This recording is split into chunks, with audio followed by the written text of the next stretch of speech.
সমস্ত ফেরেশতা যখন আদমকে সিজদা করলো, আল্লাহ তাআলা আদমকে তখন জান্নাতের মধ্যে ঢুকাইলেন। কার মধ্যে?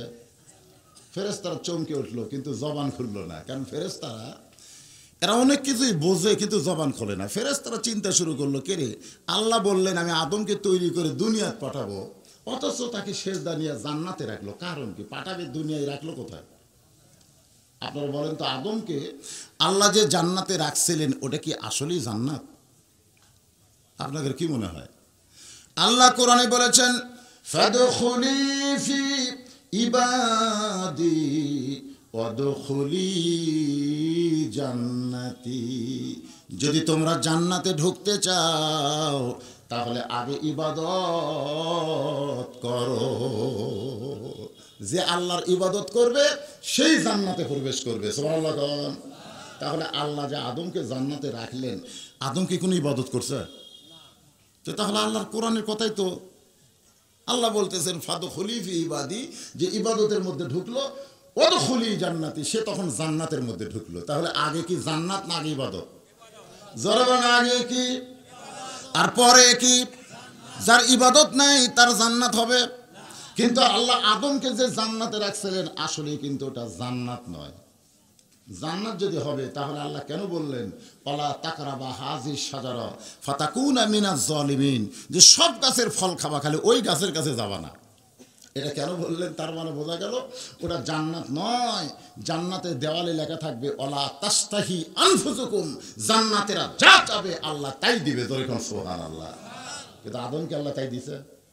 খালি বলছে ওই গাছের কাছে যাবে না। আপনারা বলেন ওই গাছের কাছে যাওয়া যাবে না, তাহলে সেই গাছ কি ভালো না খারাপ? কথা কয় না। তাহলে খারাপ গাছ আল্লাহ জান্নাতে রাখলো কেন? খারাপ গাছ আল্লাহ জান্নাতে রাখার কারণ হলো ইন্নাল ইনসানা লাফি খুসর, নিশ্চয় মানুষগুলো ক্ষতির মধ্যে নিপতিত। সেই ক্ষতি থেকে যদি তোমরা বাঁচতে চাও, আল্লাহ বলেন ইল্লাল্লাযীনা আমানু ওয়া আমিলুস সালিহাতি ওয়া তাওয়াসাউ বিল হাক্কি ওয়া তাওয়াসাউ বিস সবর। এই ক্ষতি থেকে যদি আমরা বাঁচতে চাই, ছেলে আল্লাহ সূরা ইয়াসিনে বলেছে ইজা আরাদাল্লাহ, আল্লাহ যখন কোনো কিছু ইচ্ছা করেন, যে পৃথিবী সৃষ্টি করব, আসমান সৃষ্টি করব, পাহাড় সৃষ্টি করব, সূর্য চন্দ্র এগুলো সৃষ্টি করব, এগুলো যখন আল্লাহ ইচ্ছা করেন, কোন আল্লাহ খালি বলবে হও, সঙ্গে সঙ্গে ফায়াকুন হয়ে গেছে। জোরে করে সুবহানাল্লাহ। কিন্তু একটা মাত্র সৃষ্টি, সেটা হলো ইনসান। জোরে বলেন সেটা কি? ইনসান। এটাকে আল্লাহ কুন ফায়াকুন এভাবে সৃষ্টি করে নাই। আল্লাহ তাআলা সর্বপ্রথম জিবরাইলকে বললেন এক চিমটি মাটি আনো দুনিয়া থেকে। দুনিয়ার মাটির কাছে এসে মাটির কান্না দেখে জিবরাইল ফিরে গিয়ে বলেন আল্লাহ, যেখানে মাটি নিতে যাই সেখানে মাটি কান্দে, মাটির কান্না দেখে আমি মাটি নিতে পারি নাই। আল্লাহ পরে ইসরাফিলকে পাঠাই দিল, মিকাইলকে পাঠাই দিল। এই তিনজন ফেরেশতাই মাটির কান্না শুনে ফেরত যায়। চতুর্থ আল্লাহ আজরাইলকে পাঠাই দিয়েছে। বর্তমানে যেখানে আল্লাহর কাবা ঘর, সুবহানাল্লাহ বলে, বর্তমানে যেখানে আল্লাহর কাবা ঘর, সেই জায়গা থেকে আজরাইল এক চিমটি মাটি নিতে মাটি কাঁদতেছে। সঙ্গে সঙ্গে আজরাইল ধমক দেয়, বলে মাটি তোর কান্না দেখার সময় আমার নাই, আমি আমার আল্লাহর হুকুম পালন করতে চাই। আজরাইল ধমক দিয়ে, মাটি তোর কান্না দেখার সময় আমার নাই, আমি আল্লাহ কার হুকুম, আজরাইল কার হুকুম পালন করব? তো আজরাইলের এক চিমটি মাটি আল্লাহর কুদরতি হাতে দিল, যে মাটির ওজন হলো 42 মণ 20 কেজি। এক চিমটি মাটির ওজন হলো 42.5 মণ। এখন চিন্তা করেন, এই দুই আঙ্গুলের এক চিমটি মাটি যদি 42.5 মণ হয়, তাহলে আজরাইলের এক থাবা মাটি করতে হবে। এখন চিন্তা করেন আজরাইল কত বড়। এত বড় আজরাইল এক চিমটি মাটি আল্লাহরে দিছে। আল্লাহ সেই মাটিটা তার কুদরতি হাতের মধ্যে নিয়ে আল্লাহর চোখের পানি দিয়ে, জোরে কর সুবহানাল্লাহ। কারণ মাটিকে যদি আপনি সাইজ আনতে চান, পানির দরকার আছে না নাই? জোরে কর আছে। পানি যদি না হয়, আপনি সৌদি আরবে দেখবেন সব মাটি পাথর হয়ে গেছে। আল্লাহর কুদরতি চোখের এক ফোঁটা পানি দিয়ে ওই মাটিটাকে সাইজ করলেন। কারণ আদমকে তৈরি করতে গেলে মাটির সাইজ করতে হয়। ইটার ভাটায় ইট যদি আপনারা তৈরি করেন, সেই মাটি কিন্তু সাইজ করার দরকার আছে না নাই? আপনারা দেখবেন একটা ইট মাটির 500 বছর 1000 বছর মাটির তলে থাকে, মাটির কোনো ক্ষমতা হয় না ইটকে খাইতে, খাওয়ার পরে। কিন্তু আমরা অনেক সময় গজল গাই, মাটির দেহ মাটি খাবে কিছুই রবে না। আমরা কিন্তু বলি আমাদের দেহ হলো মাটির, কবরের মধ্যে গেলে কবর আমাকে খায়া ফেলবে, আমাদের কিছুই থাকবে না। আপনারা বলেন তো আমরাও মাটির, ইট কিসের? তাহলে ইটকে মাটি খাইতে পারে না কেন? কেন খাইতে পারে না? কারণ ইটকে এমনভাবে তৈরি করা হয়েছে, সুন্দর করে মাটি সাইজ করে সেইটা আবার ফর্মার মধ্যে তুলে ওইটা আবার রোদে শুকানোর পরে ভাটায় দেওয়া হয়েছে। তারপরে আগুনে পুড়ে পুড়ে ইটটা কিন্তু এমনভাবে ইট হয়ে গেল, সেটার মাটি থাকলো না। আল্লাহর কোনো বান্দা আল্লাহর ফরমা মানে কোরআন হাদিসের নিয়ম অনুযায়ী চলবে, ওই বান্দা আল্লাহর ইশকের আগুনে আল্লাহর ইবাদত দিয়া নিজকে তৈরি করে যদি কবরে যায়, কিয়ামত হয়ে যাবে, কবর তার দেহ স্পর্শ করবে না। কিন্তু আমরা তো বলি মরে গেলি ফুরে গেল। ভাইজান একটু মনোযোগ দিয়ে শুনবেন। আদমকে তৈরি করলেন আল্লাহ, তৈরি করার পরে আল্লাহ বললেন লাকাদ খালাকনাল ইনসানা, ইনসানা লাফি খুসর। সূরা আসরের মধ্যে কি আছে? ইনসানা লাফি খুসর। কিন্তু আল্লাহ বলতেছেন লাকাদ খালাকনাল ইনসানা ফি আহসানি তাকবীর।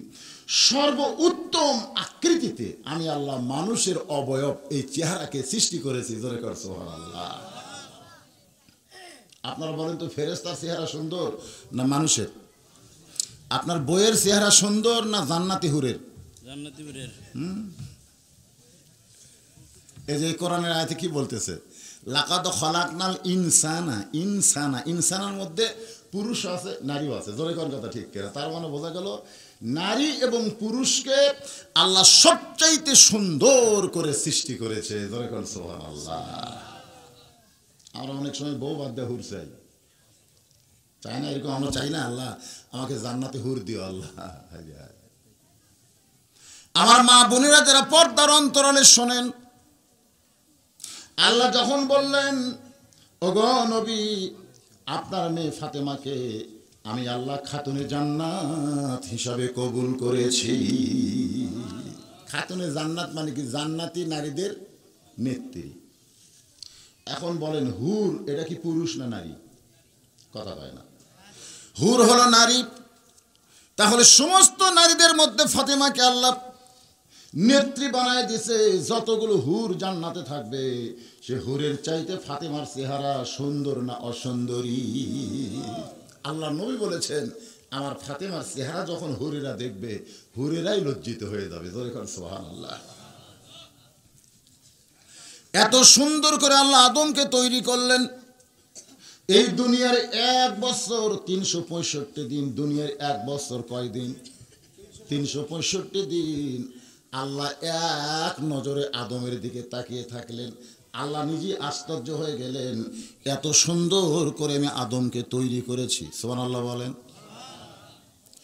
আল্লাহ সমস্ত ফেরেশতাদের বললেন রে ফেরেশতারা আমি আল্লাহ কি বানাইছি একটাবার তোমরা দেখে যাও। সমস্ত ফেরেশতা আদমকে দেখার জন্য ভিড় করলেন। আল্লাহ এক সময় বললেন এমনভাবে তোমরা আদমকে দেখতে পাবা না। আদমকে দেখতে যদি চাও তাহলে ঘুরে ঘুরে তাওয়াফ করে আমার আদমকে দেখো। যখন দুনিয়ার কোনো কাবা ছিল না তখন ফেরেশতাদের কাবা আমাদের আদি বাবা। সুবহানাল্লাহ। যখন দুনিয়ার কোনো কাবা ছিল না তখন ফেরেশতাদের কাবার নাম কি? আদম। জোরে বলেন নাম কি? ঘোরাফেরার পরে আল্লাহ কয় দেখা হয়েছে ফেরেশতাকে আল্লাহ এটা কি তৈরি করছেন এত সুন্দর দেখে আমাদের মন ভরতেছে না। আল্লাহ বললেন উসজুদু লি আদামা। আদমকে দেখে যদি মন ভরাবার চাও তাহলে আদমকে সেজদা দাও। জোরে কোন কি দাও? সমস্ত ফেরেশতা আদমকে সেজদা দিলেন, কিন্তু একজন সেজদা দেয়নি, সে কিন্তু ফেরেশতা নয়, ফেরেশতার মধ্যে বড় হয়েছে। আল্লাহ ঘোষণা করলেন ইল্লা ইবলিসা আবা ওয়াস্তাকবার, অহংকার করার কারণে ইবলিস আদমকে সেজদা দেয়নি। এখনো যারা নামাজ পড়ে না তারা সকলেই কিন্তু ইবলিসের সহযোগী বোঝেন না, সহযোগী বোঝেন না। আজও বাংলাদেশে যারা সেজদা দেয় না, নামাজ পড়ে না, মসজিদের প্রাঙ্গণে মাহফিল, তার মানে কি নামাজের দরকার আছে না নাই? দরকার আছে না নাই? আদম তো ইবলিস তো মাঝে মধ্যে আশ্চর্য হয়ে বলে আল্লাহ আমি একটা সেজদা দেইনি, তাতে যদি এত রাগ আপনি হন। আর যারা আপনার নামাজ পড়তেছে না, এক ওয়াক্তে কত সেজদা মিস করতেছে, এদের খবর কি? আল্লাহ রাসূল বললেন মান তারাকা সালাতু মুতাম্মিদান ফাকাদ কাফারা, ইচ্ছা করে একটা ওয়াক্ত নামাজ যারা বাদ দিল তারা অবশ্যই আল্লাহর কাফের হয়ে গেল। তো আমরা কি কাফের হব? কথা কোন কাফের হব? মাগরিব এশার নামাজ কারা পড়েন নাই সেটা পরের কথা। আমি বলবো না যে কারা কারা মাগরিব এশা পড়েন না হাত তোলেন, এ কথা আমি বলবো না। বললে আপনাকে শরম দেওয়া হবে, অনেকে আছে। কিন্তু আজকের আলোচনার পরে কারা কারা ফজরের নামাজ পড়বেন না তারা একটা হাত তুলে দেখান তো। যেহেতু আপনি যতই ওয়াজ করেন আমরা কিন্তু ফজর পড়বো না, এরকম একটা লোক একটা হাত তোলেন, একজনও নাই। তার মানে কি বোঝা গেল? আজ থেকে আমরা সকলেই ফজরের নামাজ আদায় করব। ফজর থেকে বাকি জীবনে একটা ওয়াক্ত নামাজ বাদ দেওয়া যাবে। কারণ কিন্তু যেদিন ডাক পড়িবে, কিন্তু যেদিন ডাক পড়িবে কবর মাঝে যাইতে, জোগাড় কিছু করছো বন্ধু তার মাঝে বিছাইতে। সবাই বলেন ডানে কবর বামে কবর নিচে কবর আছে যে, ওপর দিকে চাইয়া দেখো বাঁশের ছাউনি দিছে কে। এমন আজাব দিবে রে ভাই কবরের ওই মাটিতে, গলা ফেটে রক্ত ঝরবে চিৎকারের ওই চোটেতে। আমাদের সকলের সামনে কবর আছে না নাই?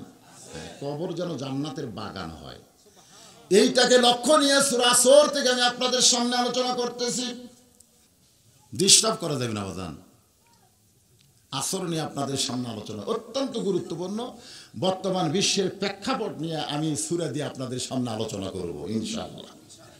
কোনো কিছু বাদ থাকবে না, সব কিছু এই সূরার মধ্যে চলে আসবে। আমাদের বাংলাদেশে কি চলতেছে, ভবিষ্যতে কি হবে, আমাদের কি করণীয়, এগুলো কোরআনের কাছ থেকেই তো আমাদের জানতে হবে। জোরে কোন ঠিক কি না? এখানে চারটি কথা বলা হয়েছে। 1 নম্বর ঈমান, 2 নম্বর নেক আমল, 3 নম্বর হক কথা বলা, আর 4 নম্বর হক কথা বলতে গিয়ে বিপদ আপদ মুসিবত আসলে ধৈর্য ধারণ করা। এই 4টি কাজ যারা করবে তারা ক্ষতির মধ্যে পড়বে না। 1 নম্বর হলো ঈমান। আমরা যারা এখানে বসেছি আমাদের সকলের ঈমান আছে না নাই? ঈমান, ঈমান মানে কি? কবুল। ঈমান মানে কবুল, লা ইলাহা ইল্লাল্লাহ মুহাম্মাদুর। এই কবুল করলাম আল্লাহ এবং রাসূলকে, আমরা কবুল করলাম। বিয়ের সময় যেরকম বলি না কবুল আলহামদুলিল্লাহ, কবুল আলহামদুলিল্লাহ, কবুল আলহামদুলিল্লাহ। আপনারা বলেন তো বিয়ের বয়স আমার হয়েছে 21 সালে বিয়ে করছি, 2091 সালে আমি বিয়ে করছি, এখন যাচ্ছে 2021 সাল, তাহলে কত বছর? 30 বছর আগে আমি বিয়ে করছি। 30 বছরের মধ্যে আমি আর আমার বউ কোনোদিন কবুল কবুল কবুল এই জিকির করিনি, কোনোদিন করিনি। ওই একবার কইছি, এখন পর্যন্ত ওই কবুলের উপরে আমাদের সংসার টিকে আছে। কারণ কি জানেন? আমি যা কই আমার বউ তাই শোনে, আমার বউ যা চায় আমি তাই দিই। এই জন্য আমাদের মধ্যে কোনো জ্ঞান জান নাই। আমরা যখন লা ইলাহা ইল্লাল্লাহ মুহাম্মদ রাসূলুল্লাহ বলে আল্লাহ রাসূলকে কবুল করে নিলাম, এই কবুল করার পরে আল্লাহ যা বলবে আমরা যদি সেই অনুযায়ী চলি, নবীর তরিকা মোতাবেক, আমাদের এক কবুলে জান্নাত পর্যন্ত পৌঁছায় দিবে। কথা ঠিক কি না? কিন্তু তা তো হচ্ছে না। সাহাবীরা জিজ্ঞাসা করলেন কবুল সম্পর্কে আপনি বলেন। আল্লাহর নবী বললেন ইকরার বিল লিসান, তাসদিক বিল জানান, আমল বিল আরকান, এর নাম হলো ঈমান। 3টা কথা নবী বললেন। ইকরার বিল লিসান, জবানে বলতে হবে লা ইলাহা ইল্লাল্লাহ, এটা কলিজার মধ্যে ঢোকান লাগবে, কলিজা।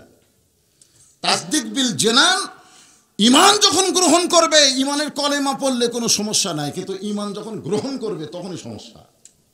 ঈমান যখন গ্রহণ করবে তখন তোমার অন্তরে করোনার ভয় রাখা চলবে না, কারণ ঈমান বলে দিবে করোনা কিছুই করতে পারে না, যা কিছু করে কে? আরো জোরে। এখন ঈমান আপনি গ্রহণ করলেন আর করোনার ভয়ে থরথর করে কাঁপতেছেন, তাহলে আপনার ঈমান থাকলেও আপনার মনে হচ্ছে না আল্লাহ মারে না, করোনাই মারে।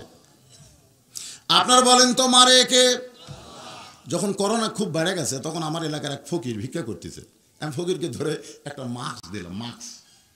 ফকির কয়, হুজুর এটা নাকে মুখে দিলে আমার নিঃশ্বাস বন্ধ হয় হুজুর। আমি বললাম, পাগলা, যে হারে করোনা বেড়াচ্ছে তুই যে ঘুরিস ভিক্ষা করিস, তোকে তো করোনা ধরবি রে, আমার তো তোর মাস্ক দেখ, ভিক্ষা বন্ধ করে দে। ফকির আমার কয়, হুজুর এ পর্যন্ত কয়টা ফকির মরছে করোনা হয়ে, আপনি দেখেন তো। তো আমি তো গোটা বাংলাদেশের খোঁজ নিবার পারলাম না।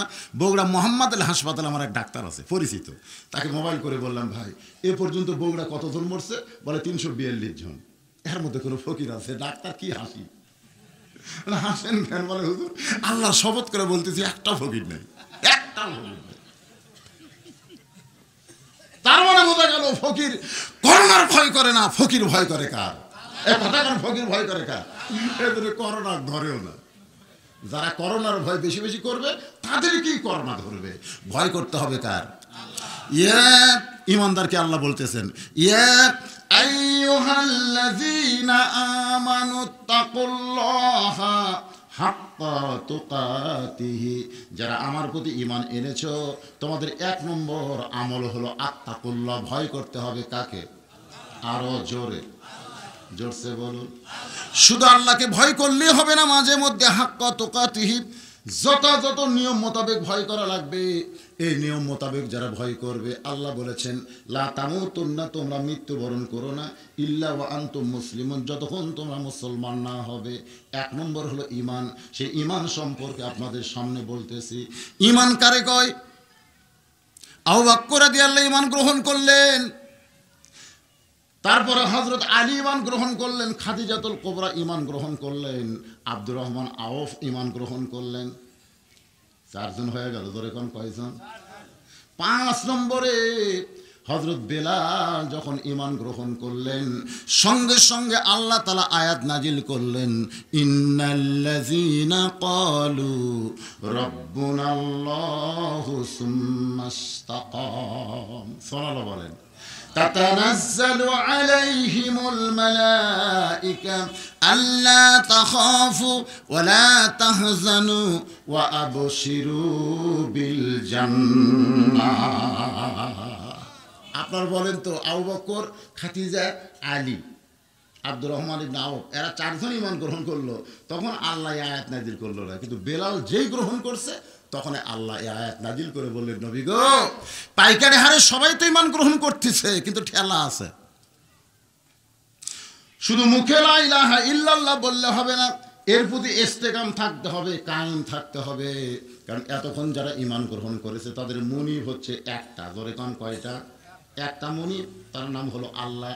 আর এই মাত্র যেই বেলাল ঈমান গ্রহণ করলো, এর মুনিব কিন্তু একটা না, এর মুনিব হলো 2টা। একটা হলো আল্লাহ, আর একটা মুনিবের নাম হলো উমাইয়া। বেলাল ঈমান গ্রহণ করার পরে বেলালের মুনিব কয়টা? কথা কয় না। এক মুনিবের নাম কি? আল্লাহ। কি প্রকাশ্যে না গোপনে? আর উমাইয়া আর একটা মুনিব আছে, সেটা কি গোপনে না প্রকাশ্যে? আজকে আমাদের বাংলাদেশের সরকারও কিন্তু অনেকের মুনিব হয়ে গেছে। কতক্ষণ ঠিক কিনা? এখন আমরা যারা বক্তা ওয়াজ করি তারাও কিন্তু আর একটা মুনিবের দিকে খেয়াল করি। একটা তো আল্লাহ আছে, আর একটা খেয়াল করি। কি করি রে? বউ তো খোয়াই দিছে। কোথায় যাচ্ছে? কাজীপুর। আবার যাচ্ছেন দেখে শোনা ওয়াজ করবেন। পুলিশের গাড়ি, র্যাবের গাড়ি, বর্তমান সরকারের কোনো ক্যাডার যদি মঞ্চে থাকে তাহলে তেল আওয়াজ করবেন, ধরবার যেন না পারে। আমি বউকে বললাম, কে ধরবে? বল, পুলিশ ধরবে। আমি কইলাম, তুমি একজন মুমিনা নারী হলে পুলিশ ধরার চিন্তা করবা না, তোমার চিন্তা হবে আজরাইল ধরা। ধরে কোন কথা ঠিক কি না? আজকে আমাদের বাংলাদেশে আমরা কি খালি আজরাইল ধরার চিন্তা করি না পুলিশ ধরার চিন্তা করি? তাহলে মানে বোঝা গেল আমাদের মনিব কয়টা? কথা কয় না। 2টা মনিব, একটা হলো আল্লাহ আর একটা হলো বর্তমান সরকার হোক আর দরকারি হোক, যেইটাই হোক, আমাদের সেই দিকে খেয়াল করতে হয়। এখন বেলালের মনিব হলো কয়টা? একটা হলো আল্লাহ, সে আছে গোপনে, আর একটা প্রকাশ্যের নাম হলো উমাইয়া। ওগো নবী, আপনি বেলালকে বলে দেন যে কলেমা রাতের অন্ধকারে গ্রহণ করেছে, দিনের আলোতে সেই কলেমা যেন ছাড়ে না। দরকার হলে জীবন যাবে, কিন্তু কলেমা ছাড়া যাবে না। দরকার হলে কি যাবে? জীবন যাবে, কিন্তু আল্লাহ ছাড়া যাবে? কথা কর। এখন আমাদের খবর কি? দরকার হলে আল্লাহ ছাড়বো, কিন্তু জীবন দিবার পারবো? আমরা যতই চেষ্টা করি আমাদের জীবন কিন্তু আমরা বাঁচাবার পারবো না, তবে আমরা চেষ্টা করলে আমাদের ঈমান বাঁচাবার পারবো। ঠিক? কত চেষ্টা করছে যমুনা ফিউচারের মালিক, একেবারে যেদিন থেকে বাংলাদেশে করোনা এই নামটা যেদিন উচ্চারণ হয়েছে বাংলাদেশে, সেদিন যমুনা ফিউচারের মালিক ঘরের মধ্যে ঢুকছে, ঘরের মধ্যে ঢুকছে। আবার এমন একটা প্রোডাকশন ঘর করছে, চারিদিকে গ্লাস, বেলজিয়াম গ্লাস। সে ঘরের মধ্যে উনি থাকেন, মুখে মাস্ক দিয়ে, হাতে গ্লোভস দিয়ে। কোনো লোক যদি ওনার সঙ্গে সাক্ষাৎ করতে চায়, ওই পর্দার উপর থেকে, গ্লাসের উপর থেকে কথা বলে, ওনার কাছে আসতে দেয় না।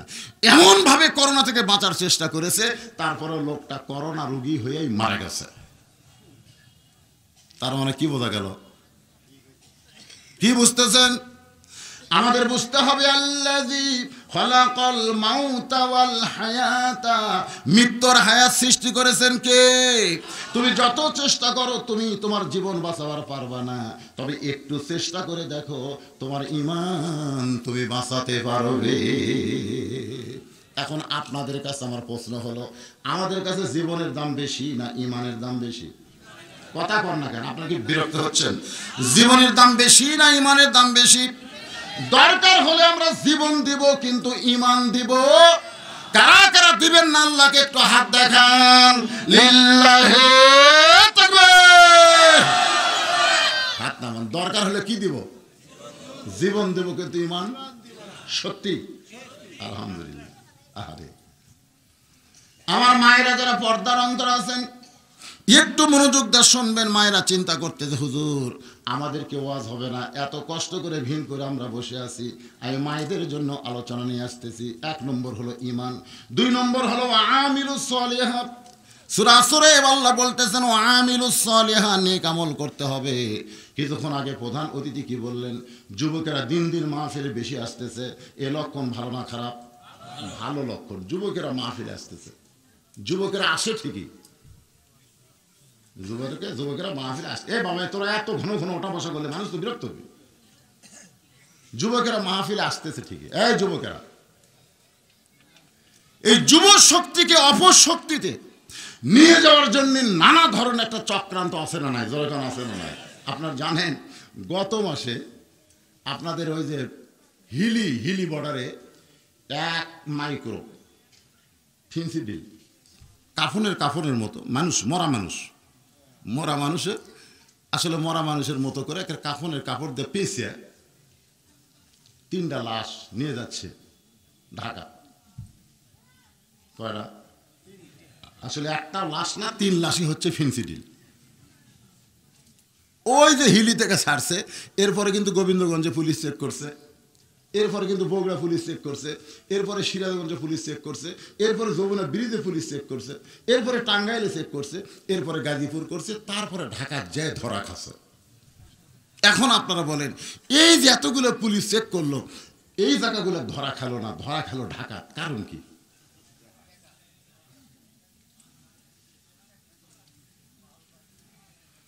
আজকে বাংলাদেশের প্রধানমন্ত্রী থেকে সমস্ত মন্ত্রীরা, সমস্ত নেতারা, এমনকি চেয়ারম্যান পর্যন্ত বলে মাদক মুক্ত সমাজ চাই, বাল্য বিবাহ বন্ধ করবার চাই। জোরে কোন কথা ঠিক কিনা?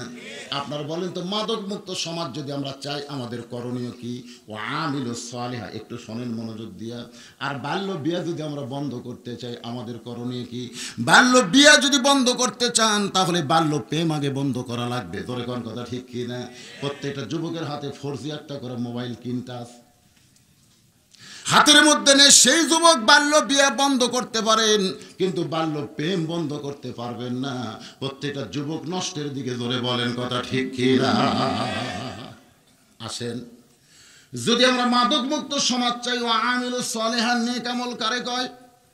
অর্ধ পৃথিবীর খলিফা হযরত ওমর, অর্ধ পৃথিবীর খলিফা হযরত ওমর জোহরের নামাজ পড়ানোর জন্য মসজিদের দিকে রওনা দিলেন। আজকে এমপি সাহেব কিন্তু একজন নেতা, আবার ওমর ফারুক হচ্ছেন অর্ধ পৃথিবীর খলিফা। ওমর ফারুক কি নামাজ পড়বার যাচ্ছেন না পড়াবার যাচ্ছেন? খুব খেয়াল করবেন, এখনকার নেতারা নামাজ পড়াবার যায় না পড়বার যায়? কয় না, কথা কয় না। বর্তমানে বাংলাদেশে যত নেতা আছে, প্রধানমন্ত্রীতে শুরু করে যত নেতা আছে, অধিকাংশ নেতারা যদি নামাজ পড়ে, নামাজ কোনোদিন পড়াবার যায় না। প্রত্যেকটা নেতারাই নামাজ পড়বার যায়, জোরে কোন ঠিক কি না? আর হযরত ওমর নামাজ পড়বার যাচ্ছে না পড়াবার যাচ্ছে? যতদিন পর্যন্ত বাংলাদেশের নেতারা নামাজ পড়াবার না পারবে, ততদিন পর্যন্ত যুবকদেরকে সুন্দর যুবক বানানো যাবে না। জোরে বলেন কথা ঠিক। ওমর ফারুক জোহরের নামাজ পড়ানোর জন্য যখন যাচ্ছেন, যাওয়ার সময় দেখে তার সামনে একটা যুবক রাস্তায় হাঁটতেছে, কিন্তু হাঁটার কোনো সাইজ নাই, কখনো ডানে হাঁটে কখনো বামে হাঁটে। ওমর ফারুক চমকে গেলেন যে একজন মুসলমান যখন রাস্তায় হাঁটবে, হাঁটারও কিন্তু একটা সাইজ আছে, আছে না নাই? ও আমিলুস সলিহা, নেক আমল কাকে কয়? আপনি রাস্তা দিয়ে গেলে রাস্তার কোন সাইড দিয়ে হাঁটবেন, এটাও একটা আমল। কোন সাইড? আরো জোরে হাঁটেন আপনি ডান সাইডে না এমনি এমনি কইছেন? না না, আপনারা কি ডান সাইডে হাঁটেন না বাম সাইডে হাঁটেন? তার মানে কি বোঝা গেল? আল্লাহর আইন হলো ডান দিক দিয়ে যাও, আর আমরা বাম দিক দিয়ে যাই। বাম দিক দিয়ে রাস্তা গিয়া ওই ব্যক্তি যদি মসজিদে ডান পায়ে ঢোকে, ফেরেশতা কয় আল্লাহ, লোকটা বাম সাইড দিয়ে হেঁটে আসে ডান পা দিয়ে মসজিদে ঢুকলো, এর খবর কি? আল্লাহ বলে যতদিন ডান সাইড দিয়ে না হাঁটবে, মসজিদ ডান পায়ে দিয়ে ঢুকলে কোনো লাভ হবে? লাভ হবে। আর বাম সাইড দিয়ে হাঁটে যদি ডান পা দিয়ে মসজিদ ঢোকে, ঢোকা হবে, কিন্তু ফাওয়াইলুল লিল মুসাল্লিন, তার একটা নামাজও কবুল হবে না। এক দৌড়ে সামনে গেলেন ওমর ফারুক, এক দৌড়ে সামনে গিয়ে দেখেন ছেলেটার কারুনা, তারই জন্ম দেওয়া নাম হলো আবু শামা। ছেলেটা কিন্তু অন্য কারো না, তারই জন্ম দেওয়া নাম কি? আবু শামা। ওমর ফারুক চিন্তায় পড়ে গেলেন, আমার ছেলে এরকম ব্যবসায় ধর কারণ কি? বাবা আনন্দে মাতিয়া সাগরে ভাসাইয়া, সেই যে চইলা যায় খবর লয় না।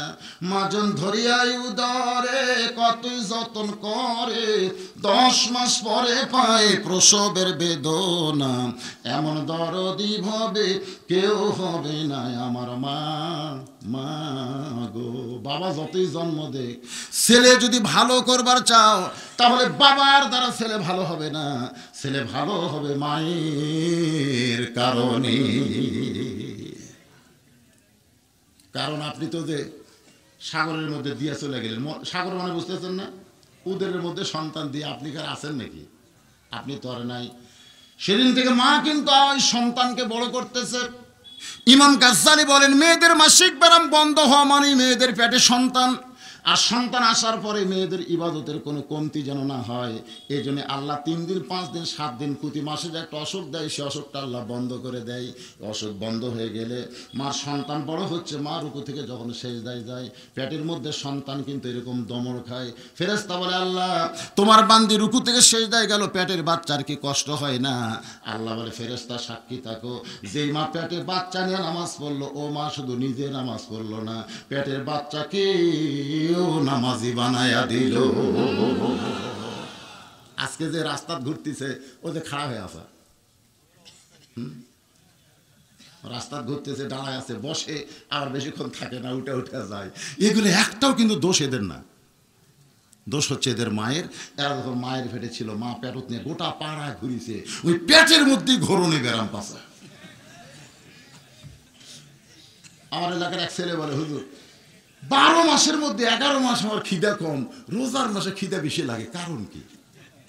আমি খেলাম, বাজান 11 মাস তোর খিদা কম লাগে হুজুর, কিন্তু রোজার মাসে এত খিদা লাগে, আমি যার কারণ রোজাই থাকতে পারি না। কারণ কি? আমি কারণ যদি জানবার চাস, তোর মায়ের কাছে যা। ওর মায়ের কাছে গিয়ে বলতেছে, মা রমজান মাসে আমার খিদে এত বেশি কেন, আমি যে রোজা থাকতে পারি না। তোর মা কান্দের বলে, তোর দাদি এই সর্বনাশ করছে। তুই যখন পেটে ছিলি রমজান মাসে, তোর দাদি আমারে কইছে, না খাইয়া পেটের সন্তানকে শুকাস না, খা। জোর করে আমাকে রোজা ভাঙ্গায় খাওয়াইছে খালি তুরি জন্যে। আমি রমজান মাসে তোর জন্য খাসি, আমিও খাসি, তুইও খাসি। রোজার মাসে তোর পেটের মধ্যে খাওয়ার অভ্যাস আছে, তুই কি আর বেড়ে না খেয়ে থাকতে পারিস? এই জন্য খ্রিস্টান নেপোলিয়ন বলেছে, তোমরা একটা ভালো ছেলে চাও, ভালো একটা সন্তান চাও, তাহলে ভালো একটা বাপের দরকার না, ভালো একটা মায়ের দরকার। দরকার ভালো একটা মায়ের দরকার। আজকে যদি যুবকদেরকে আমরা ভালো ছেলে হিসেবে পাওয়ার চাই, তাহলে ভালো বাপের দরকার না মায়ের দরকার? আরো জোরে বলেন। আমার যে সমস্ত মায়েরা পর্দার অন্তরে বসে আছেন, মা একটু মনোযোগ দিয়ে শুনবেন। এই দুনিয়ার শ্রেষ্ঠ দুই সন্তান যাদেরকে বলা হয়েছে সাইদুস শাবাবে আহলিল জান্নাহ, সাইদুস শাবাবে আহলিল জান্নাহ, হাসান ও হুসাইন রাদিয়াল্লাহু তাআলা আনহুমা। জান্নাতি সমস্ত যুবকের সর্দার হবে দুইজন, একটা হলো হাসান আর একটা হলো হুসাইন। আপনারা বলেন তো, এরা তুইয়া মুয়া মায়ের সন্তান? এই যুবকেরা, যে দুইজন যুবক জান্নাতে আমাদের সর্দার হবে, এরা কি তুইয়া মুয়া মা? কি মা? আব্দুল কাদের জিলানী রহমতুল্লাহ আলাইহি যখন জান্নাতুল বাকি জিয়ারত করতেছেন, এক মুরিদ বলে, হুজুর আপনি চোখ বন্ধ করলে গোটা পৃথিবীর খবর কভার পারেন, আর জান্নাতুল বাকির কোন জায়গায় ফাতেমার কবর, আপনি একটু চোখ বন্ধ করে দেখে বলেন হুজুর, আমরা ফাতেমার কবর জিয়ারত করব। আব্দুল কাদের জিলানী ছোট বাচ্চার মতন কান্না শুরু করলেন। মুরিদরা বলে, হুজুর কান্দেন কেন? বলে, কান্দার কারণ হলো জান্নাতুল বাকির মধ্যে মা ফাতেমার কবর আছে, তবে কিয়ামত হয়ে যাবে, মা ফাতেমার কবর কোন জায়গায় এটা দুনিয়ার কেউ বলতে পারবে না। সমস্ত মুরিদ বলে, হুজুর কিয়ামত হবে, মা ফাতেমার কবর কোন জায়গায় কেন বলা যাবে না? আব্দুল কাদের জিলানী বললেন, মা ফাতেমা হলো জোহরা, মা ফাতেমা হলেন জোহরা। দুনিয়াতে পর্দা মেনেছেন, পর্দার মধ্যেই দুনিয়া থেকে বিদায় নিয়েছেন, আবার তার কবরকেও আল্লাহ কিয়ামত পর্যন্ত পর্দা করেছে। আর পর্দার মধ্যে যেই নারীরা থাকে, ওই নারীর পেট থেকে যে সন্তান হয়, সেই যুবক হবে এক নম্বর যুবক। জোরে বলেন কথা ঠিক। সেই যুবতী হবে এক নম্বর যুবতী। আমার মা বোনেরা একটু মনোযোগ দিয়ে শুনবেন। মা, আপনাদের যত আমল আছে তার মধ্যে এক নম্বর আমলের নাম হলো, আরো জোরে জোরসে বলুন। আচ্ছা আপনার বলেন তো, মায়েদের পর্দার দায়িত্ব কার? ও যে ফখরুদ্দিন সরকার যখন আইছিলেন, আমি কিন্তু মাঝে মধ্যে ওয়াজে বলি, ফখরুদ্দিন সরকার মাঝে মাঝে দরকার। এই বর্তমান সরকার 12 বছর হলে একটা না আছে, জোরে কোন কথা ঠিক কিনা? সকালবেলা 90 টাকা কেজি ডাল, বিকালে কিনবার দেয় দেখে 150 টাকা, 850 টাকার এক গ্যাসের বিয়ে কিনছে, পরে গ্যাস ফুরেছে, কিনবার দেয় দেখে 1200 টাকা। মানে এই হারে দ্রব্যমূল্যের দাম বাড়তিছে, তারপরে বাংলার জনগণ একটা কথা বলতেছে না, কারণ 12 বছর হলে একই সরকার ক্ষমতা আছে, বলবার গেলি জেরত যাওয়া লাগবে। এখন কথা ঠিক না?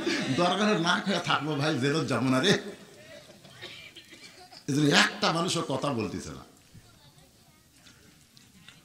ওয়াতাওয়াসাউ বিল হক ওয়া আমিলুস সলিহার পরে আসতেছে ওয়াতাওয়াসাউ বিল হক। একটু খেয়াল করেন, ওমর ফারুক দেখলেন এই বেয়াসাইটা ছেলে হলো আমার জন্ম দেওয়া, নাম কি? মনে ভরে গেছে, নাম কি? আবু শামা। শামা। এই কোরআন শরীফে একটা সূরা আছে, নাম হলো সূরা লোকমান। কি সূরা? 25 জন নবী কোরআনের মধ্যে পাওয়া গেছে, তার মধ্যে লোকমান কিন্তু নবী না। লোকমান হচ্ছেন একজন আল্লাহর ওলি মানুষ, কিন্তু সেই লোকমানের নামে আল্লাহ একটা সূরা কোরআনে দিলেন কেন? লোকমান নামে সূরা কোরআনে দেওয়ার কারণ হলো, লোকমান আলাইহিস সালাম তার সন্তানকে সুন্দর উপদেশ দিয়েছেন, সে উপদেশটা আল্লাহর এতই পছন্দ, উম্মতে মুহাম্মাদের জন্য লোকমান নামে একটা সূরা আল্লাহ দিয়া দিলেন। তাহলে বাবা তার সন্তানকে ভালো কথা বলবে, এটা কার পছন্দ? আরো ধরে কন। ওমর ফারুক তার সন্তানকে সাইজ করবেন। বেসাইজের সন্তানকে যদি সাইজ করতে চাও, তাহলে কিছু বলার আগেই তুমি তাকে সালাম দাও। কোনো কথা যদি সন্তানকে আপনি বলতে চান, আগে সালাম দিবেন। ধরে কোন কি দিবেন? আসলে দেওয়ার দরকার কার? ছেলের না বাবার? না, ছেলের না। ছেলে শিখবে কার কাছ থেকে? এই ছেলে শিখবে তো তার বাপের কাছ থেকে। ছেলে যদি সালাম দেওয়ার অভ্যাস না থাকে, আপনি একদিন ছেলেকে সালাম দেন, ছেলে সারা জীবন আপনাকে সালাম দিবে।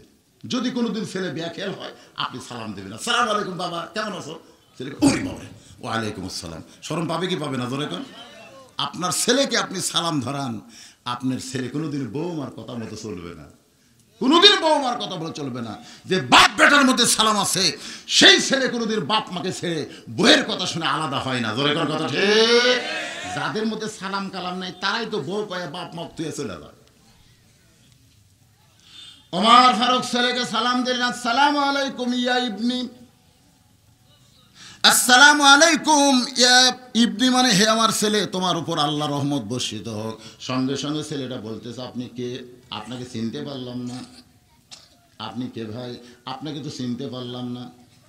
ওমর ফারুক ছেলেটারে সালাম দিয়েছে আর ছেলেটা বলতেছে আপনি কে ভাই, আপনাকে তো চিনতে পারলাম না। ওমর ফারুক চমকে গেল, আমি বাবা সালাম দিলাম আর ছেলে আমাকে ভাই কয়, তার মানে ছেলে লাইনত আছে। লাইনে থাকলে বাপরে কোনোদিন ছেলে ভাই বলতে পারে। ওমর ফারুক চিন্তায় পড়ে গেলেন, আমার ছেলে আমার ভাই বললো কেন? আস্তে করে নাকটা মুখের কাছে নিয়ে গেছে, ছেলের মুখের ভিতর থেকে মদের গন্ধ আসতেছে। কিসের গন্ধ? মদের গন্ধ আসতেছে। আল্লাহ কোরআন কারিমের মধ্যে বলেছে ওয়া আমিলুস সলিহাত, নেক আমল যদি করতে চাও, যারা মদ পান করছে তাদেরকে 80টা দোররা মারো, জোরে কোন কয়টা? 80টা বেত্রাঘাত করা লাগবে। যদি তুমি নেক আমল করো, সে যদি মদ পান করে তাকে 80টা বেত্রাঘাত করা লাগবে। ওমর ফারুক চিন্তায় পড়ে গেলেন, আমার সন্তান মদ পান করেছে, এখন আল্লাহর আইন অনুযায়ী কয়টা? 80টা বেত্রাঘাত করতে হবে। কিন্তু আমার সন্তানকে 80টা বেত্রাঘাত করব, আমি তো দেখছি আর তো কেউ দেখে নাই। ওমর ফারুক চারিদিকে তাকায় দেখে একটা মানুষও নাই, শুধু হযরত ওমর আর তার সন্তান, কেউ দেখে নাই। মন বলতেছে ওমর তোমার সন্তান মদ পান করেছে, এটা কেউ দেখে নাই, শুধু তুমি দেখেছো। তুমি ইচ্ছা করলে তোমার সন্তানকে বাড়িতে নিয়ে যায় সাইজ করতে পারো। এমন সময় ওমর ফারুকের ঈমান বলতেছে ওমর কেউ দেখেনি, এইটা তোমার ঈমান বলতে পারে না, কারণ কেউ যখন না দেখবে তখন আল্লাহ দেখেছে। কে দেখেছে? আল্লাহ দেখছে। মুরব্বী গেছে ভোট দিবে, মুরব্বী একজন যুবক বলতেছে চাচা কি খবর? ভোট দিবে আইছি। আপনি কষ্ট করে ভোট কেন দিবে আইছেন? আপনারটা তো আমরা দিয়ে দিছি। তো চাচা বলতেছে কে বাবা, তাহলে আমার ভোট তোমরা দিচ্ছ, আমার তো দেওয়া লাগতেছে না, দেওয়া লাগতেছে, আপনি যান। চাচা যখন যাচ্ছে পিছন থেকে এক ছেলে ডাক দেওয়ার, চাচা চাষিকেও পাঠান না, চাষিরেও পাঠান না। তো করছে বাবা তোর চাষি তো 3 বছর আগে মরছে রে। করছে মরা ভোট আমরা দিচ্ছি, অসুবিধা নেই। একজনের ভোট আর একজন দিচ্ছে, কেউ দেখেনি, কেউ দেখেনি। তোমার 2 কান্দে 2 মোহরি লেখিতেছেন ডায়েরি, সবাই বলেন 2 কান্দে 2 মোহরি লেখিতেছেন ডায়েরি, দলিল দেখে রায় দিবে, টাকা পয়সার নাই কারবার। সবাই বলেন আছেন আমার মুক্তার, আছেন আমার ব্যারিস্টার, সেই বিচারের হাইকোর্টেতে তিনি আমায় করবেন পার, আমি পাপী তিনি জবিন্দার। ওমর ফারুক এক টানে মাথার পাগড়ি খুললেন। যেই পাগড়ি পরে নামাজ পড়লে 70 গুণ সওয়াব বেশি হয়, সেই পাগড়ি এক টানে হযরত ওমর খুলে ওই ছেলেটাকে হ্যান্ডকাপ লাগাইলেন। জোরে কোন কি কাপ? ওই পাগড়ি দিয়ে ছেলের 2টা হাত বাঁধলেন। বাজানগো, যখন কেউ অন্যায় করে তখন তাকে হ্যান্ডকাপ লাগান লাগে। আমাদের বাংলাদেশে পরিমণি অন্যায় করছে, পরিমণির কোনো হ্যান্ডকাপ নাই। আবার জেলখানা থেকে যখন বের করেছে এভাবে হাত বার করে দেখে মেহেন্দি দেওয়া, জোরে কোন কি দেওয়া। কিন্তু আমাদের বাংলাদেশের কোনো আলেম যখন ধরা পড়ে, সে যত বুড়া মানুষ হোক না কেন, তার হাতে কিন্তু হ্যান্ডকাপ লাগায়। এমনকি কাজী ইব্রাহিম বুড়া মানুষ, অসুস্থ মানুষ, তার হাতে হ্যান্ডকাপ লাগাইছে। কয়েকদিন আগে দেখলাম একজন বিখ্যাত বক্তা অসুস্থ অবস্থায় হাসপাতালের বেডে, তার একটা হাতে হ্যান্ডকাপ লাগানো আছে। জোরে কোন কথা ঠিক কি না? আপনারা বলেন তো, এরা কি চোর ডাকাত নাকি? জোরে কোন, এরা কি চোর ডাকাত? তারপরও এদের হাতে হ্যান্ডকাপ লাগানো হয়েছে। ওমর ফারুকের ছেলে মদ পান করে মাতাল, আর মাতালের অপরাধ অনুযায়ী ওমর ফারুক মাথার পাগড়ি খুলে ছেলেটার 2টা হাত বেঁধে টেনে টেনে নিয়ে যাচ্ছেন মসজিদে। জোরে কোন কোথায়? মসজিদের বারান্দায় একটা খুঁটি ছিল, ওই খুঁটির সঙ্গে বাকি পাগড়ির যে অংশ, ওই অংশ দিয়ে ছেলেটার পাও আবার মরমা দিয়ে ওই খুঁটির সঙ্গে বেঁধে হযরত ওমর জোহরের 4 রাকাত সুন্নত নামাজ আদায় করলেন। মসজিদ নববীর ভিতরে গিয়ে জোহরের পূর্বে 4 রাকাত সুন্নত আছে না নাই? সর্বসাকুল্যে 12 রাকাত সুন্নত আমাদের পড়তে হবে। আমিলুস সালিহা, সর্বসাকুল্যে 5 ওয়াক্তে কয় রাকাত? 12 রাকাত। জোরে কোন কয় রাকাত? তার মধ্যে জোহরের পূর্বে হলো 4 রাকাত, জোহরের পরে হলো 2 রাকাত, মাগরিবের পরে হলো 2 রাকাত, এশার পরে হলো 2 রাকাত, আর ফজরের আগে হলো 2 রাকাত। এই সর্বসাকুল্যে কয় রাকাত? আপনার কয় রাকাত পড়েন? এই 12 রাকাত কিন্তু পড়াই লাগবে, না পড়লে পাপ হবে।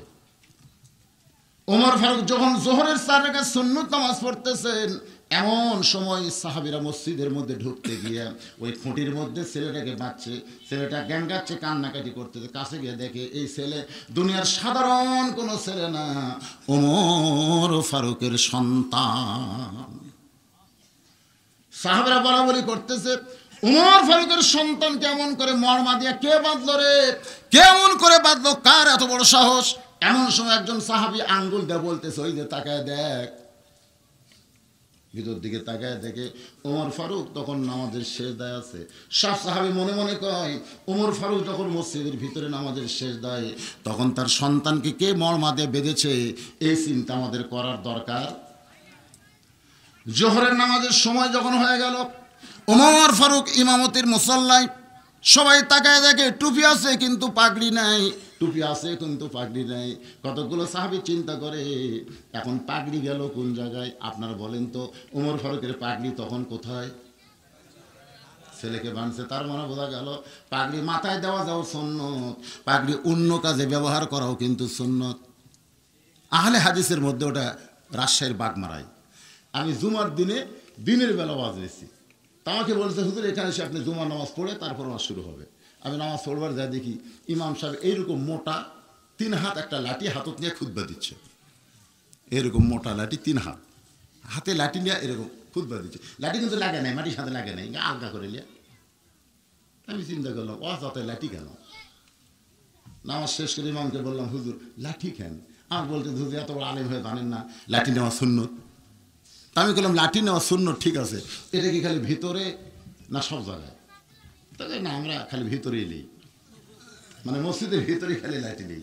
আমি বললাম, ভাই রে বিপদে পড়লে আমাকে সেটা আবার কি? আমি বললাম, আপনি যাই দেখেন আমার গাড়ির মধ্যে একটা লাঠি আছে। তখন হুজুর গাড়ির মধ্যে লাঠি কেন? বিপদ। রাত 2টার সময় ড্রাইভার তখন আমাকে গেটে নেমে দিয়েছে, নামাতে গাড়ি দিয়েছে টান। আমি তখন বাসায় যাওয়ার সময় যেই গেট খুলছি, 4-5টা কুত্তা আমার খাম খাম করে ধরছে, এমনভাবে খাম খাম করে ধরছে। আমি আয়াতুল কুরসি পড়ি, কুত্তা সরে না, আমি দোয়া কুরুত পড়ি, কুত্তা সরে না। ইন্নাহুম ইয়াকিদুনা কাইদাও ওয়া আকিদু কাইদা, এই আয়াতও পড়তেছি কোরআন থেকে, কুত্তা সরে না। আমার ইমান বলতেছে, হুজুর তোমার মুখর দোয়া আছে, হাতে একটা লাঠি থাকলে, একটা লাঠির বাড়ি মারলে, এক কুত্তার মাজাত মারলে বাকি 4টা দৌড় দিত। তখন আমি বুঝলাম, যেখানে দোয়া দেয়া কাম হয় না সেখানে মুসলমানের লাঠি লাগবে। জোরে কোন কথা ঠিক কিনা? কিছুদিন আগ থেকে এই টাকলা মুরাদ, জোরে কোন কি মুরাদ? এই টাকলা মুরাদ আলেম ওলামার বিরুদ্ধে যেরকম লাগছে, প্রত্যেকটা আলেমদের হাতে যদি একটা লাঠি থাকতো, জোরে কোন কি থাকতো? কিন্তু আলেমের হাতে গেলে তসবি, তসবি, টুপি, কোরআন শরীফ, লাঠি নেই। যার কারণে বাংলাদেশের নাস্তিকেরা আলেমদেরকে ভয় করে না। লাঠির দরকার আছে না নাই? পাগড়ি মাথায় দেওয়া যেমন সুন্নত, সেই পাগড়ি দিয়ে সন্তানকে বেঁধে রাখাও কিন্তু সুন্নত। ওমর ফারুক পাগড়ি ছাড়া নামাজ শেষ করলেন। জোহরের ফরজ নামাজ যখন শেষ, ফরজের পরে 2 রাকাত সুন্নত পড়ে ওমর ফারুক তড়ি ঘড়ি করে সন্তানের কাছে দাঁড়াইলেন। সন্তানকে বেঁধে রাখছে, ওই সন্তানের কাছে যেই মাত্র দাঁড়াইছে, সন্তান কান্দের বলে, বাবা এমন করে মরমাদে আমারে কে বাঁধলো? বাবা মেহেরবানি করে আমার বাঁধন খুলে দেন, আমার বড় কষ্ট হয়। ও বাবা আমার বাঁধন খুলে দেন, আমার বড় কষ্ট হয়। ওমর ফারুকের চোখ দিয়ে দর দর করে পানি পড়তেছে। চোখ দিয়ে দর দর করে পানি পড়ার কারণ হলো, কিছুক্ষণ আগে যে সন্তান আমাকে ভাই বলে ডাক দিয়েছে, আমি বললাম আসসালামু আলাইকুম, আর আমার সন্তান বলল আপনি কে ভাই? কিছুক্ষণ আগে যে সন্তান আমাকে ভাই কইছে, জোরে গান কি কইছে? এখন সেই সন্তান আমাকে বাবা বাবা বলে কাঁদতেছে। ওমর ফারুকের কান্দার কারণ হলো দুই রকম। একটা কান্দার কারণ হলো কিছুক্ষণ আগে আমার এই ভাই কইছে, এখন আমার এই বাবা কইছে। বাবা যখন সন্তান বাবা বলে ডাক দেয়, বাবার কলিজায় দরদ এত বেশি হয়, বাবা নিজে না খাইয়া সন্তানের মুখে খাবার তুলে দেয়। সবাই বলেন বাবার মতন আপন বন্ধু নাই রে দুনিয়ায়। নিজে না খাইয়া বাবা সন্তানকে খাওয়ায়, বাবার মতন আপন বন্ধু নাই রে দুনিয়ায়। আপনাদের সকলের বাপ আছে নাকি? অনেকের বাপ মারা যায়নি? হ্যাঁ, বাবার মতন আপন বন্ধু কেউ নাই। অথচ সেই বাবা মা আজকে গ্রামে থাকে আর ছেলে বউ নিয়ে থাকে গাজীপুর সিরাজগঞ্জ শহরে। এরকম ছেলে নাই? আগে কিন্তু ছেলে বলতো মা তোমাকে ছাড়া আমি থাকতে পারবো না, মা মা তুমি আমার কলজা মা। বাজার থেকে ডাব কিনে আনে ছেলে কাইটা মায়ের সামনে গিলাসে দেয়, মা খাইছে। এত ভালো ছেলে। এখন আর বাপ মার খোঁজ নেয় না, সিরাজগঞ্জ শহরে বউলে থাকে। এই সোহাগী পাড়ার অসুস্থ বাবা ডাক্তার দেখানোর জন্য সিরাজগঞ্জে গেছে। এক তো দামি ডাক্তার, রুগী দেখতে দেখতে রাত 9টা বাজছে। এখন 9টার সময় বাপ চিন্তা করে সোহাগী পাড়াত কেমনে যাই। বাবার মন বলতে কেন তোর ছেলের বাসা নাই? বাসা নেই? মন তা আছে তো, তো বাসা যা, এত রাত্রে গ্রামের বাড়িতে কেমনে যাবি? এখন মনের চাহিদাই বাবা ছেলের বাসাত রাত 9টার সময়। ছেলের নাম হলো আব্দুল্লাহ। আব্দুল্লাহ, হে আব্দুল্লাহ। বাপ কয় আমার শহরের সবাই আমাকে সার করে কয়, সাহেব করে কয়, আর এত রাত্রে আব্দুল্লাহ করে ডাকার মরদ করে। আপনারা বলেন তো নাম ধরে ডাকার মরদকে? তুমি যত বড়ই সাহেব হও, যত বড়ই হুজুর হও, বাবার কাছে কিন্তু সাহেব হুজুর নও। আব্দুল্লাহ চমকে গেছে, এত রাত্রে আমার কে ডাকে নাম ধরে। দরজা খুলে তাকায় দেখে বাবা এতিমের মতন দাঁড়ায় আছে। আব্দুল্লাহ বলে বাবা আপনি তো সহজে আমার বাসায় আসেন না, আজকে কেন আইছেন? বাবা বলতেছে আমার ঠেকাও পড়েনি, আমার ঠেকাও পড়েনি, খালি যাবার মতন কোনো গাড়ি পেলে তোর বাসাতে আসি। এখন সোহাগী পাড়ে এত রাত্রে কেমনে যাই, ঠেলা পড়ে তোর বাসা। আব্দুল্লাহ হাত ধরে বলতেছে বাবা তাহলে চলেন ঘরের মধ্যে। রেশমে বাবাকে বসায় দিয়ে বলে বাবা একটু ধৈর্য ধারণ করেন। বাবারে বসায় দিয়ে আব্দুল্লাহ ঘরের মধ্যে গিয়া দেখে বউ কম্বল গাদ্দা শুয়ে আছে। আব্দুল্লাহ বলে বিবি বাবা তো কোনোদিন আসে না, আজকে বিপদে ঘুরাইছে, বাবার সামনে একটু খাবার দাও।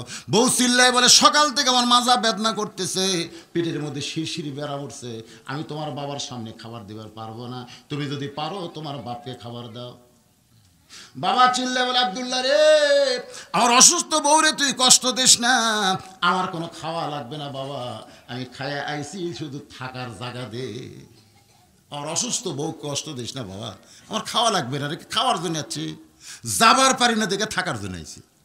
তা আব্দুল্লাহ ঘরে যায় বলতেছে আব্বা সত্যি খাওয়া লাগবে না? বাবা রাত 9টার সময় বাবা না খাইয়া ঘুমায় গেছে। রাত যখন 11টা বাজে তখন আব্দুল্লাহর শালা, রাত 11টার সময় আব্দুল্লাহর শালা দরজার ডাকতেছে, ও শেফালি আপা। আব্দুল্লাহর বইয়ের নাম হলো শেফালি। শেফালি আপা সঙ্গে সঙ্গে বিড়াল যেমন ইন্দুর ধরে কম্বল ফেলে দিয়ে স্বামীর উপর দিয়ে মারছিল। আব্দুল্লাহ তাকায় দেখে কম্বল আছে, বউ নাই। তাহলে বউটা গেল কোন জায়গায়? বউটা গেট খুলে বলতেছে ভাই এত রাত্রে করতে আসলি? বলে ক্যারাম বোর্ড খেলতে খেলতে রাত হয়ে গেছে, ঘড়ির দিকে তাকাই নাই। বলতে যে ভাই তাহলে কি খাবো বলো?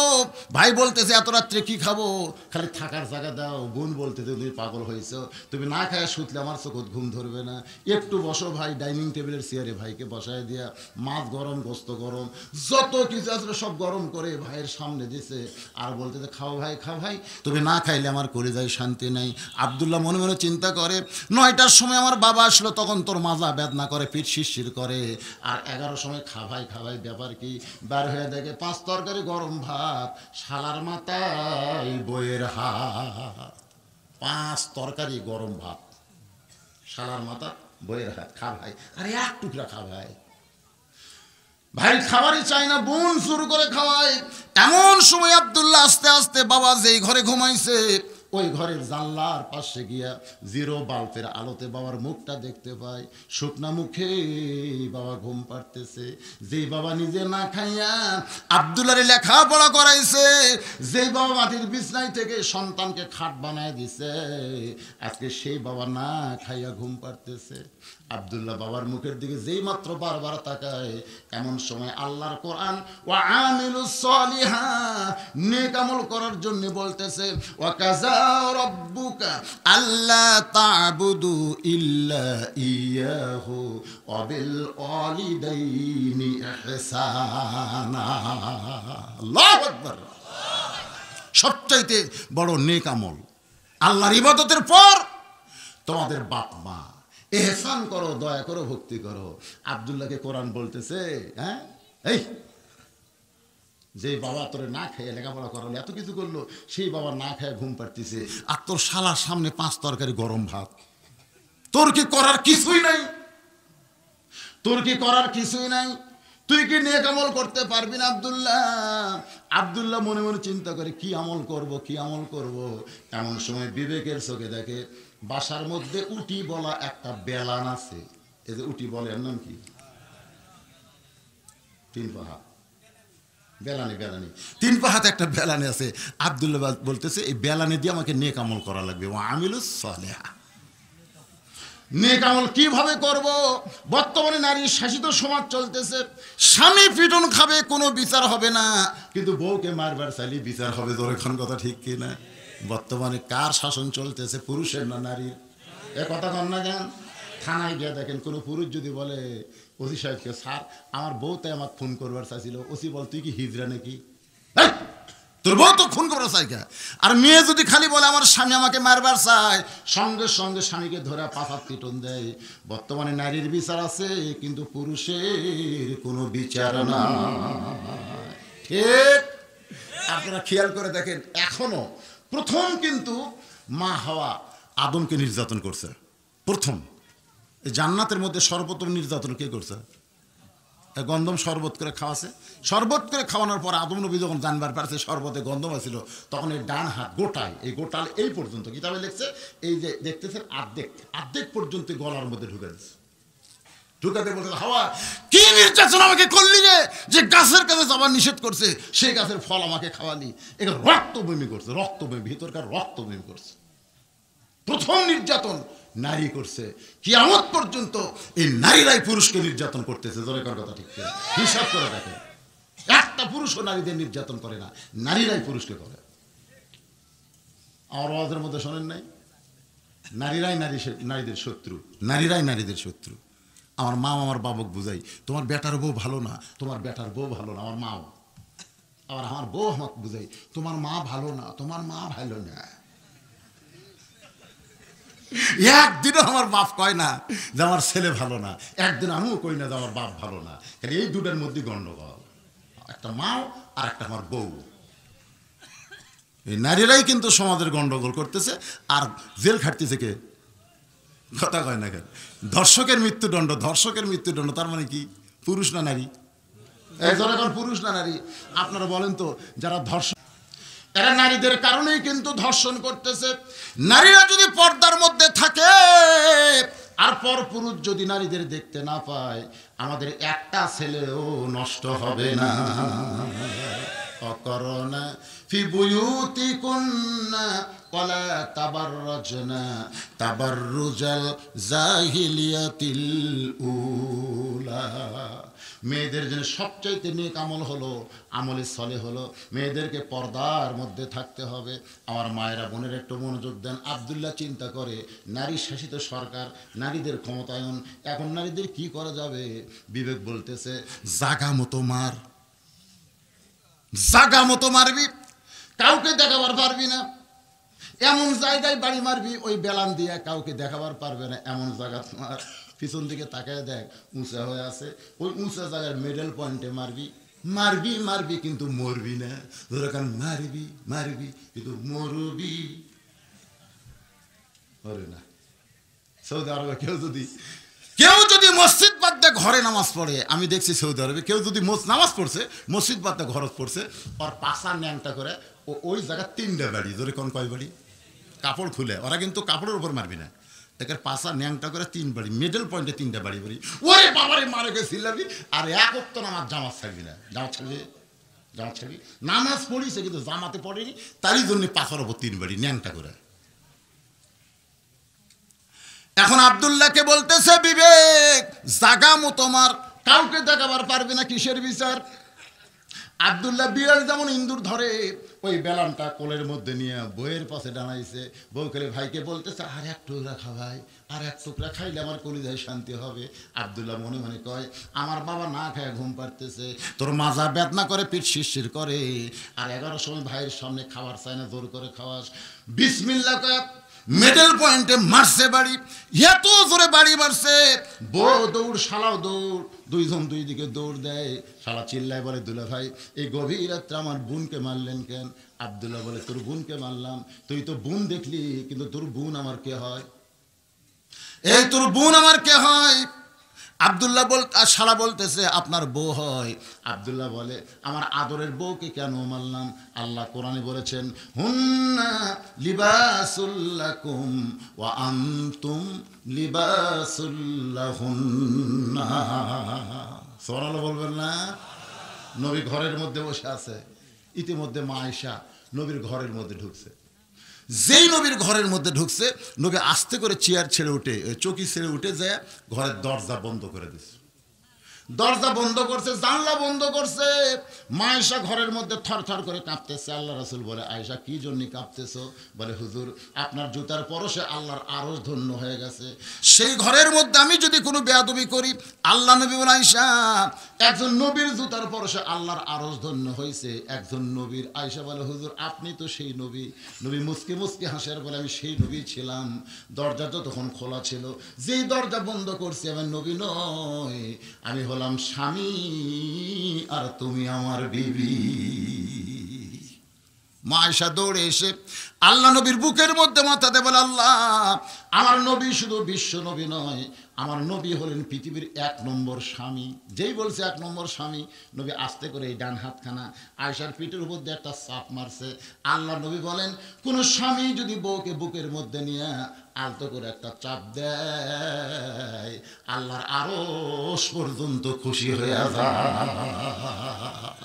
তাই বলে অন্য কাউকে যেন আবার চাপ দেন না, এখানে বইয়ের কথা বলা হয়েছে। কোন স্বামী যদি তার বিবিকে বুকের মধ্যে নিয়ে এরকম এসে, দেখেন আমার দিকে দেখেন, এই ডান হাত কেন পিঠের উপর নিয়ে আস্তে করে একটা চাপ দেয়, চাপ, এই চাপ দিলে দুইজনের মধ্যে মিলিত হলে মহব্বত এমন বাড়বে, আল্লাহর আরশ পর্যন্ত খুশি হয়ে যায়। যে নবী আয়েশাকে বুকের মধ্যে আলতো করে একটা চাপ মারছে, সঙ্গে সঙ্গে আল্লাহ ডাক বলে, জিবরাইল আর দেরি করো না, নবীর কাছে কোরআনের আয়াত নিয়ে যাও। ফেরেশতা জিবরাইল বলে, আল্লাহ কত আয়াত নিয়ে নবীর কাছে গেলাম, এইভাবে তো কোনোদিন বলেন না। আল্লাহ বলে, জিবরাইল আমার নবী ঘরের মধ্যে এমন একটা নেক আমল করতেছে, ওয়া আমিলুস সালিহা, এমন একটা আমল করতেছে যে আমল করার কারণে আল্লাহর আরশ খুশি হয়ে গেছে। ফেরেশতা জিবরাইল মনে করতে যে কি আমল করতেছে রে, নামাজ পড়তে না, কোরআন শরীফ পড়তেছে না, কি করতেছে? জিবরাইল তার ঘরের খবর জানে না, ঘরের খবর জানে কে? জিবরাইল এসে সালাম দেয়, আসসালামু আলাইকা ইয়া রাসূলুল্লাহ। নবী চমকে উঠছে। আয়েশা বলে, হুজুর আপনি চমকে উঠলেন কেন? বলে, জিবরাইল আমাকে সালাম দিল। আয়েশা বলতেছে, এই সময় আল্লাহর কাম নেই। দেখেন এটা কি সময়, নামাজ রোজা হজ যাকাত কিছু ভালো লাগবে? কথা কর না কেন, ভালো লাগবে?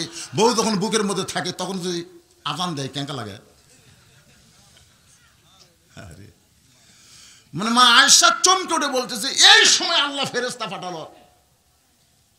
নবী বলেন, আয়েশা আল্লাহ যখন জিবরাইলকে পাঠায় এমনি এমনি পাঠায় না, মা ইয়ান্তিকু আনিল হাওয়া ইন হুয়া ইল্লা ওয়াহুন ইউহা। আল্লাহু আকবার। নবী সালামের উত্তর দিয়ে বলে, জিবরাইল খবর কি? বলে, হুজুর আপনি ঘরের মধ্যে কি আমল করতেছেন? হুজুর আপনি ঘরের মধ্যে কি নেক আমল করতেছেন যে নেক আমল কারণে আল্লাহর আরশ খুশি হয়ে গেছে? আল্লাহ তাআলা কোরআনে আয়াত নাজিল করেছে, হুন্না লিবাসুল লাকুম ওয়া আনতুম লিবাসুল লাহুন্না। আব্দুল্লাহ বলতে, শালারে তোর বোনকে আমি এত ভালোবাসি, আমার বাপ মাকে গ্রামের মধ্যে রাইখা তোর বোনকে নিয়ে আমি সিরাজগঞ্জ শহরে বাসা বানাইছি, এত ভালোবাসার পরে মানলাম কেন? কি জন্য মারলাম তুই কি শুনবি না দেখবি? শালা বলে দুলা ভাই কি দেখাবেন? তার আয় আমাকে মারবেন নাকি? মারবো না রে, আত্মীয়কে মারা জায়েজ না। শালারা হাত ধরে নিয়ে গেছে, বাবা যেই ঘরে ঘুমাই ওই ঘরে জানলার কাছে নিয়ে গেছে, জিরো বাল্বের আলোতে ওই বাবার শুকনা মুখটা দেখতে পাই। তাকায় দেখতো ঘরের মধ্যে কে শুয়ে আছে। বলে দুলা ভাই আপনার বাবা কখন আইছে? বলে 9টার সময়। তোর বোন কইছে মাজা বেদনা পিঠ শিরশির করে, আমার বাবার সামনে খাবার দেয়নি বলে আমার বাবা রাগ করে ঘুমাইছে। 11টার সময় তোর সামনে 5 তরকারি গরম ভাত, এখন বল আমি করব কি? এখন বল আমি কি করব? শালা বলতেছে আর একটা বসান, আর একটা মারেনি, মানুষের জাত না। এই বাপের আত্মীয় পছন্দ করে, শ্বশুর আত্মীয় 2 চোখে দেখবার পারে না। এরকম বউকে মাঝে মধ্যে নেক আমল করার দরকার আছে না? না ওয়াআমিলুস সালিহাতি, এইটা বুঝাইতে গিয়ে আমি বলতেছি ওমর ফারুক ছেলের সামনে দাঁড়ায় আছে, চোখ দিয়ে দর দর করে পানি পড়তেছে। ছেলে বলতেছে বাবা, ও বাবা আমার হাতে কেমন করে বাঁধলো বাবা, আমার পাকে এমন করে বাঁধলো বাবা, মেহেরবানি করে আমার বাঁধনটা খুলে দেন, আমার বাঁধনটা খুলে দেন। উমর ফারুক চিন্তা করতেছে কিছুক্ষণ আগে তুই আমার ভাই কইছিস, জোরে কোন কি কইছিস? ভাই আমি দিছি সালাম, আসসালামু আলাইকুম এমনি, আর তুই কইলি তুই বললি আপনি কে ভাই? কিছুক্ষণ আগে আমাদের ভাই কইলি, কিছুক্ষণ আগে। তার মানে কি বোঝা গেল? কিছুক্ষণ আগে যখন ভাই কইছে তখন কি ছিল? কয়নি, তখন কি ছিল? মাতাল ছিল। এটা কবলার না? কিছুক্ষণ আগে যখন ভাই কইছে তখন কি ছিল? মাতাল ছিল। এখন এখন এখন আর মাতালগিরি নাই। এখান থেকে প্রমাণ হলো দুনিয়ার মদ যদি তোমরা পান করো কিছুক্ষণ পরে তোমরা হুঁশ পাবা, কিছুক্ষণ পরে তোমাদের হুঁশ ফিরে আসবে। ইমাম গাজ্জালি বলেছেন আমার কাছে এমন একটা মদের খবর আছে, যেই মদ পান করলে আজরাইল না দেখা পর্যন্ত হুঁশ আসবে না। সমস্ত ছাত্র বলল হুজুর এই মদের নাম কি? যেই মদ পান করলে আজরাইল না দেখা পর্যন্ত হুঁশ হয় না, এই লম্বা নিশাই গ্রস্ত করে রাখে, এই মদের নাম কি? ইমাম গাজ্জালি বললেন এই মদের নাম হলো দুনিয়ার মহাব্বত। দুনিয়ার মহাব্বতের মাতাল কেউ যদি হয় ওই আজরাইল না দেখা পর্যন্ত আর হুঁশ হবে না। কি মত? দুনিয়ার মহাব্বত। দুনিয়ার মহাব্বত যদি কারো ভিতরে একবার ঢোকে কিন্তু মাতাল হয়ে বলতেছে, ওই যে দেখতেছেন না হুজুরের সামনে ওই জমি আমার, হুজুর ওই জমির সাইডে পুকুর দেখতেছেন ওটাও আমার, পুকুরের সামনে যে দেখতেছেন ওটাও আমার, মানে এরকম দেখাচ্ছে।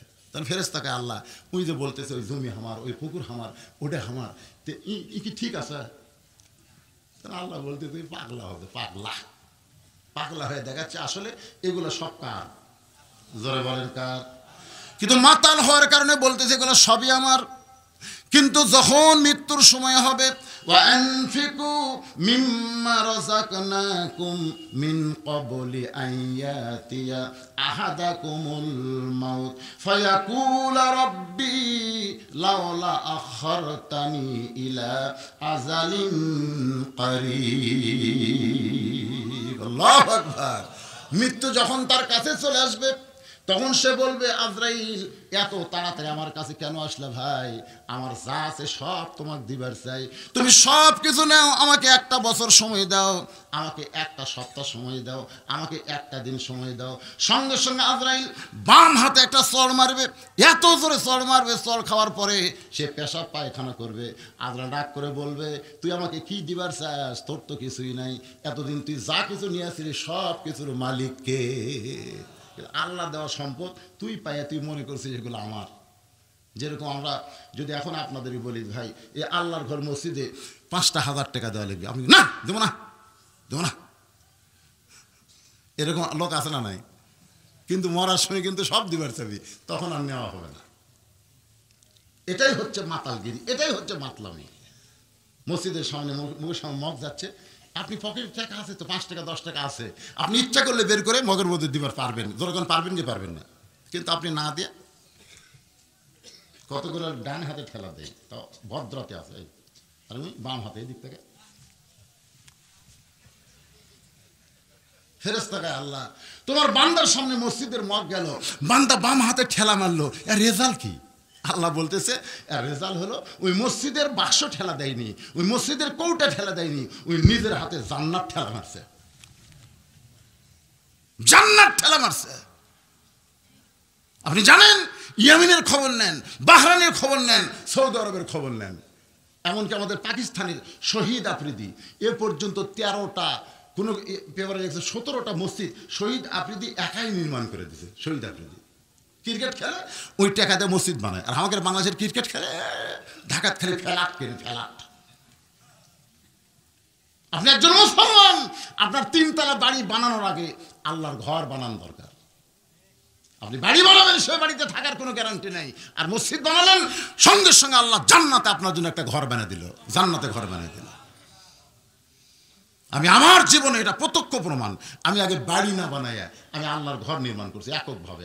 আপনারা ওয়াজ করে যে টাকা দিয়েছেন, সেই টাকাতে আমি সর্বপ্রথম মসজিদ নির্মাণ করছি, তারপর আমি মাদ্রাসা নির্মাণ করছি, তারপর আমি থাকার জায়গা বানাচ্ছি। তারপর আমি 3 তলা বাড়ির থাকবো, আর আমার ঘরে সামনে আল্লাহর ঘর থাকবে না? আজ কত বছর হলে এখানে আসতেছি, মসজিদের কি হয়? টাকা চালিয়ে কয় আমার টাকা দেবো না, আমার টাকা দেবো না। যতক্ষণ কবেন যে আমার টাকা দেবো না, ততক্ষণ আপনি মাতাল, আপনি মাতাল, আপনার মাথা ঠিক নেই। ওয়ানফিকু মিম্মা রাযাকনাকুম। মুরব্বি কি এখন মাতাল হয়ে উঠে যাচ্ছেন নাকি বাবা? এই মসজিদের মুসল্লি কয়জন আছেন হাত তোলেন তো দেখি। 5 ওয়াক্ত জুম্মা যারা পড়েন এই মসজিদে, তারা হাত তোলেন দেখি।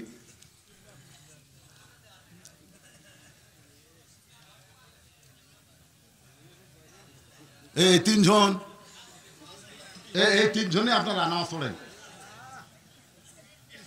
আচ্ছা, এই মসজিদে নামাজ পড়েন না, বাহির থেকে ওয়াজ শুনবার আছেন, তারা কয়জন হাত তোলেন দেখি। মানে হাত নামান, বোঝা গেছে। এই মসজিদের যারা মুসল্লি তারা বসেনি, কি জন্য বসেনি? যে তারা বসলে হয়তো আপনাকে জায়গা হবে না, এই জন্য বসেনি। তো মসজিদ কি আপনারা ছাদ ঢালাই দেবেন না কি করবেন? মসজিদে কি মানুষ আনতে না, রাস্তার মধ্যে আমার গাড়ি আটকে দেওয়া, কয় হুজুর টাকা দেন। আমি কি জন্যে? বলে মসজিদে লোক আটে না, দোতলা করা লাগবে। দোতলা মসজিদ করবো, মুসল্লি আটে না, এত মুসল্লি হয়েছে। তা আমি কইলাম তাহলে ফজরের মুসল্লি কয়জন? বলে এক কাতারে হয় না। জোহরের মুসল্লি কয় ফজরের মতোই। আসরের মুসল্লি খবর কি? বলে হাফ কাতার। মাগরিব কয় ফজরের মতো। এশার খবর কি? ফজরের কম বেশি। তো মসজিদের কাতার কয়টা ভিতরে? কয় 9টা। তো এখন পর্যন্ত 2 কাতারে মুসল্লি হয় না, তারপর ভাঙ্গা দোতলা বানাবার কে? হুজুর ওই যে জুমার দিনে সবার শেষে আসা আগে যায়, ওই শালাকের জন্য দোতলা করা লাগবে। জুমার দিনে সবার শেষে আসা আগে যায়, ওর কে জন্য দোতলা করা লাগতেছে। এই মসজিদের প্রাঙ্গণে মসজিদের উন্নয়ন করবে মাহফিল। ওয়ামিলুস সালিহাত। একটু মনোযোগ দিয়ে শুনবেন। ওমর ফারুক ডাক দিলেন জাল্লাত, সঙ্গে সঙ্গে জাল্লাত এসে হাজির। সমস্ত সাহাবীরা থরথর করে কাঁপতেছে, কারণ ওমর ফারুক জল্লাদকে ডাক দেওয়া মানে কি? জল্লাদ বোঝেন? জল্লাদ বোঝেন আপনারা? বাংলাদেশে কতগুলো আলেমদের ফাঁসি দেওয়া হলো, অনেক মানুষদের ফাঁসি দেওয়া হয়। এই ফাঁসি কার্যকর করে কারা? আরো জোরে বলেন কারা? জল্লাদ বলে যখন হযরত ওমর ডাক দিলেন, সঙ্গে সঙ্গে জল্লাদ এসে সামনে হাজির হয়ে বলতেছে, আমির আল মুমিনিন, আমার ডাকার কারণ কি? ওমর ফারুক বললেন, আমার আবু শামা মদ পান করেছে।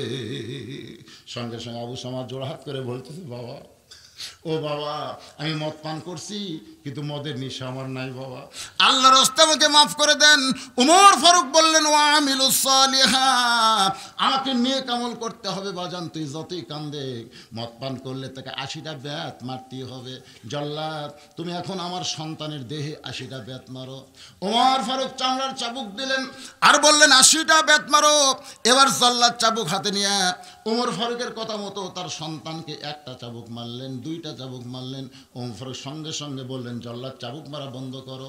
জল্লাদ যখন চাবুক মারা বন্ধ করছে, ওমর ফারুক বললেন, জল্লাদ, তুমি যে আমার সন্তানকে 2টা চাবুক মারলে, তুমি সত্যি করে বলবা, আমার সন্তানকে চাবুক মারার সময় তুমি কার খেয়ালে মারছো? আল্লাহর খেয়ালে না ওমরের খেয়ালে? তুমি যে আমার সন্তানকে 2টা চাবুক মারলে, মারা লাগবে কয়টা? 80টা মারতে হবে। তুমি 2টা চাবুক মারলে তুমি সত্যি করে বলো, তুমি কার খেয়ালে মারছো? আল্লাহর খেয়ালে না ওমরের খেয়ালে? জল্লাদ কান্দের বলে, আপনি আছেন আমার সামনে আর আল্লাহ আছে গোপনে। যেখানে সামনে ওমর রয়েছে সেখানে গোপনে আল্লাহর খেয়ালে আমি চাবুক মারতে পারি নাই, আপনার খেয়ালই আমি চাবুক মারতেছি। ওমর কান্দের বলে, জল্লাদ রে, কিয়ামত পর্যন্ত কোনো মানুষের খেয়ালে যদি কোনো কাজ করো ওইটা আল্লাহর দরবারে কখনো কবুল হবে না। তাহলে খেয়াল করতে হবে কার? আপনার মসজিদে নামাজ পড়তে যান, আপনার কার খেয়ালে নামাজ পড়েন? আরো জোরে। কেউ যদি মানুষকে দেখানোর জন্য নামাজ পড়ে, আল্লাহ কোরআনে বলেছেন, ফাওয়াইলুল লিল মুসাল্লিন আল্লাযীনা হুম আন সালাতিহিম সাহুন আল্লাযীনা হুম ইরাউন ওয়া ইয়ামনাউনাল মাউন। মসজিদের মধ্যে আপনার নামাজ পড়েন না ভাইজান? নামাজ পড়েন না? এই নামাজটা কার খেয়ালে? আমার এক চাচা আছে, 4 হাতা গামছা গায়ে জোহরের নামাজ পড়তে আসতেছে, 4 হাতা গামছা গায়ে জোহরের নামাজ। তাই আমি আর চাচারে বললাম, চাচা গামছা গায়ে মসজিদে আসতেছেন।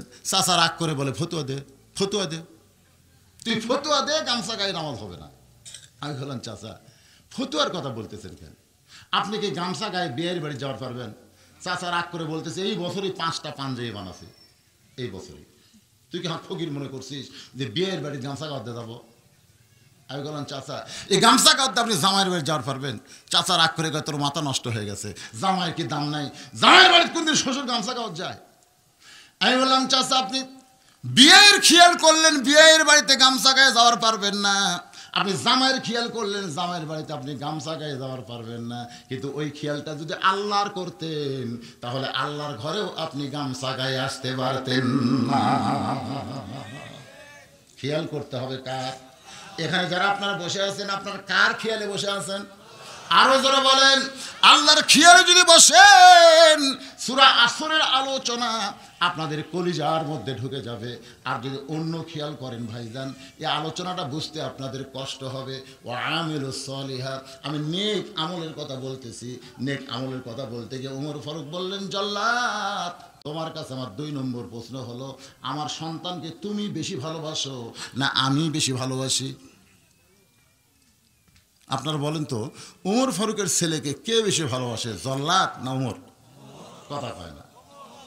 ওমর ফারুক বললেন, প্রকৃত বাবা হলো তারাই, প্রকৃত বাবা হলো তারাই যারা সন্তানের আখিরাত ভালো চায়। বাল তুসিরুনাল হায়াতাদ দুনিয়া ওয়াল আখিরাতু খায়রুন ওয়া আবকা। আপনারা বলেন তো, দুনিয়ার সময়ের শেষ আছে না নাই? কথা কয় না, শেষ আছে না নাই? আখিরাতের সময়ের শেষ নাই। তাহলে আপনার সন্তানকে যদি আপনি বেশি ভালোবাসেন তাহলে আপনি দুনিয়ার জন্যে না আখিরাতের জন্যে? একই গ্রামে একটা হাফেজি মাদ্রাসা আছে আর একটা প্রাইমারি আছে। আপনার ছেলের বয়স 6 বছর, এখন তো ভর্তি করে দেওয়া লাগবে, কোথায় দিবেন? একই গ্রামে 2টা জিনিস আছে, একটা হাফেজি মাদ্রাসা আর একটা হলো প্রাইমারি। আপনার ছেলের বয়স হলো 6-7 বছর, আপনার ছেলেকে তো ভর্তি করার লাগবে। তো এখন আপনি কোন জায়গায় ভর্তি করে দিবেন? চিন্তার মধ্যে পড়ে গেছে।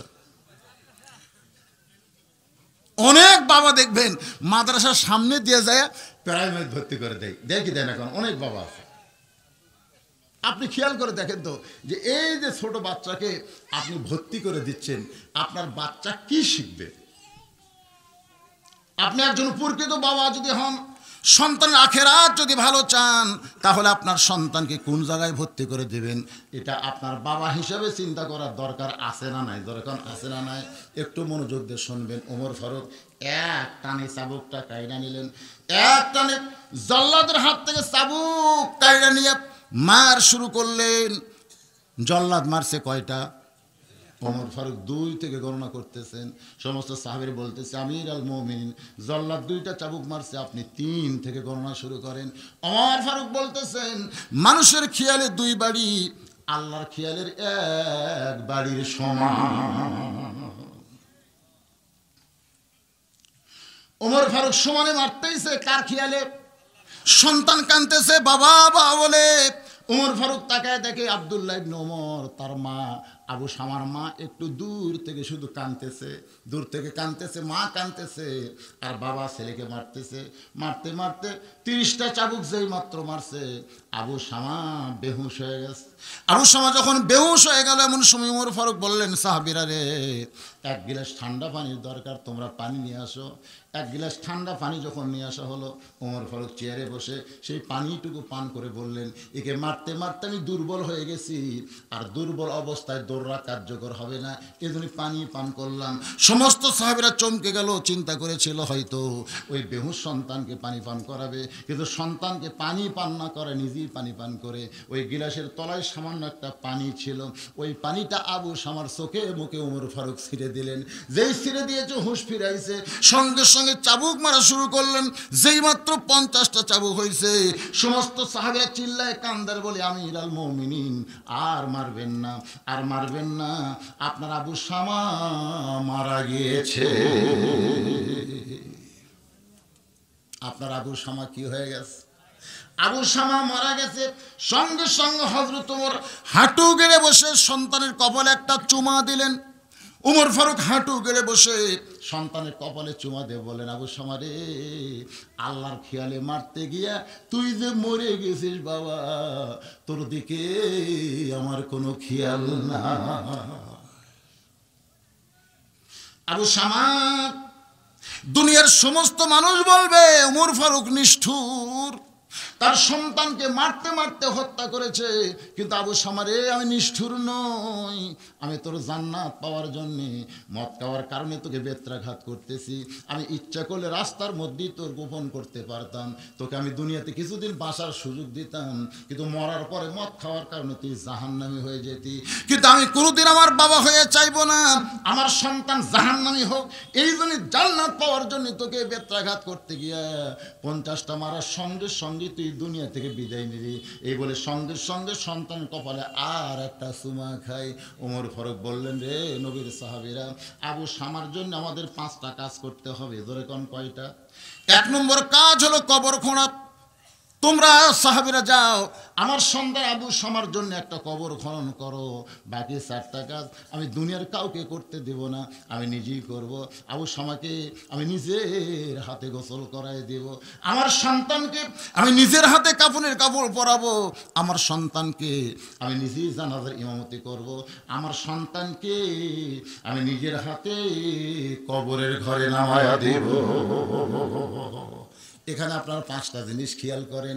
এই যে মরার পরে আমাদের প্রথম যে কাজটা আমরা করি, কবর খোঁড়া। ধরে কোন কি খোঁড়া? আপনার বলেন তো, কবর আপনার কি? যেই কবরে আপনাকে রাখা হবে সেই কবর আপনার কি?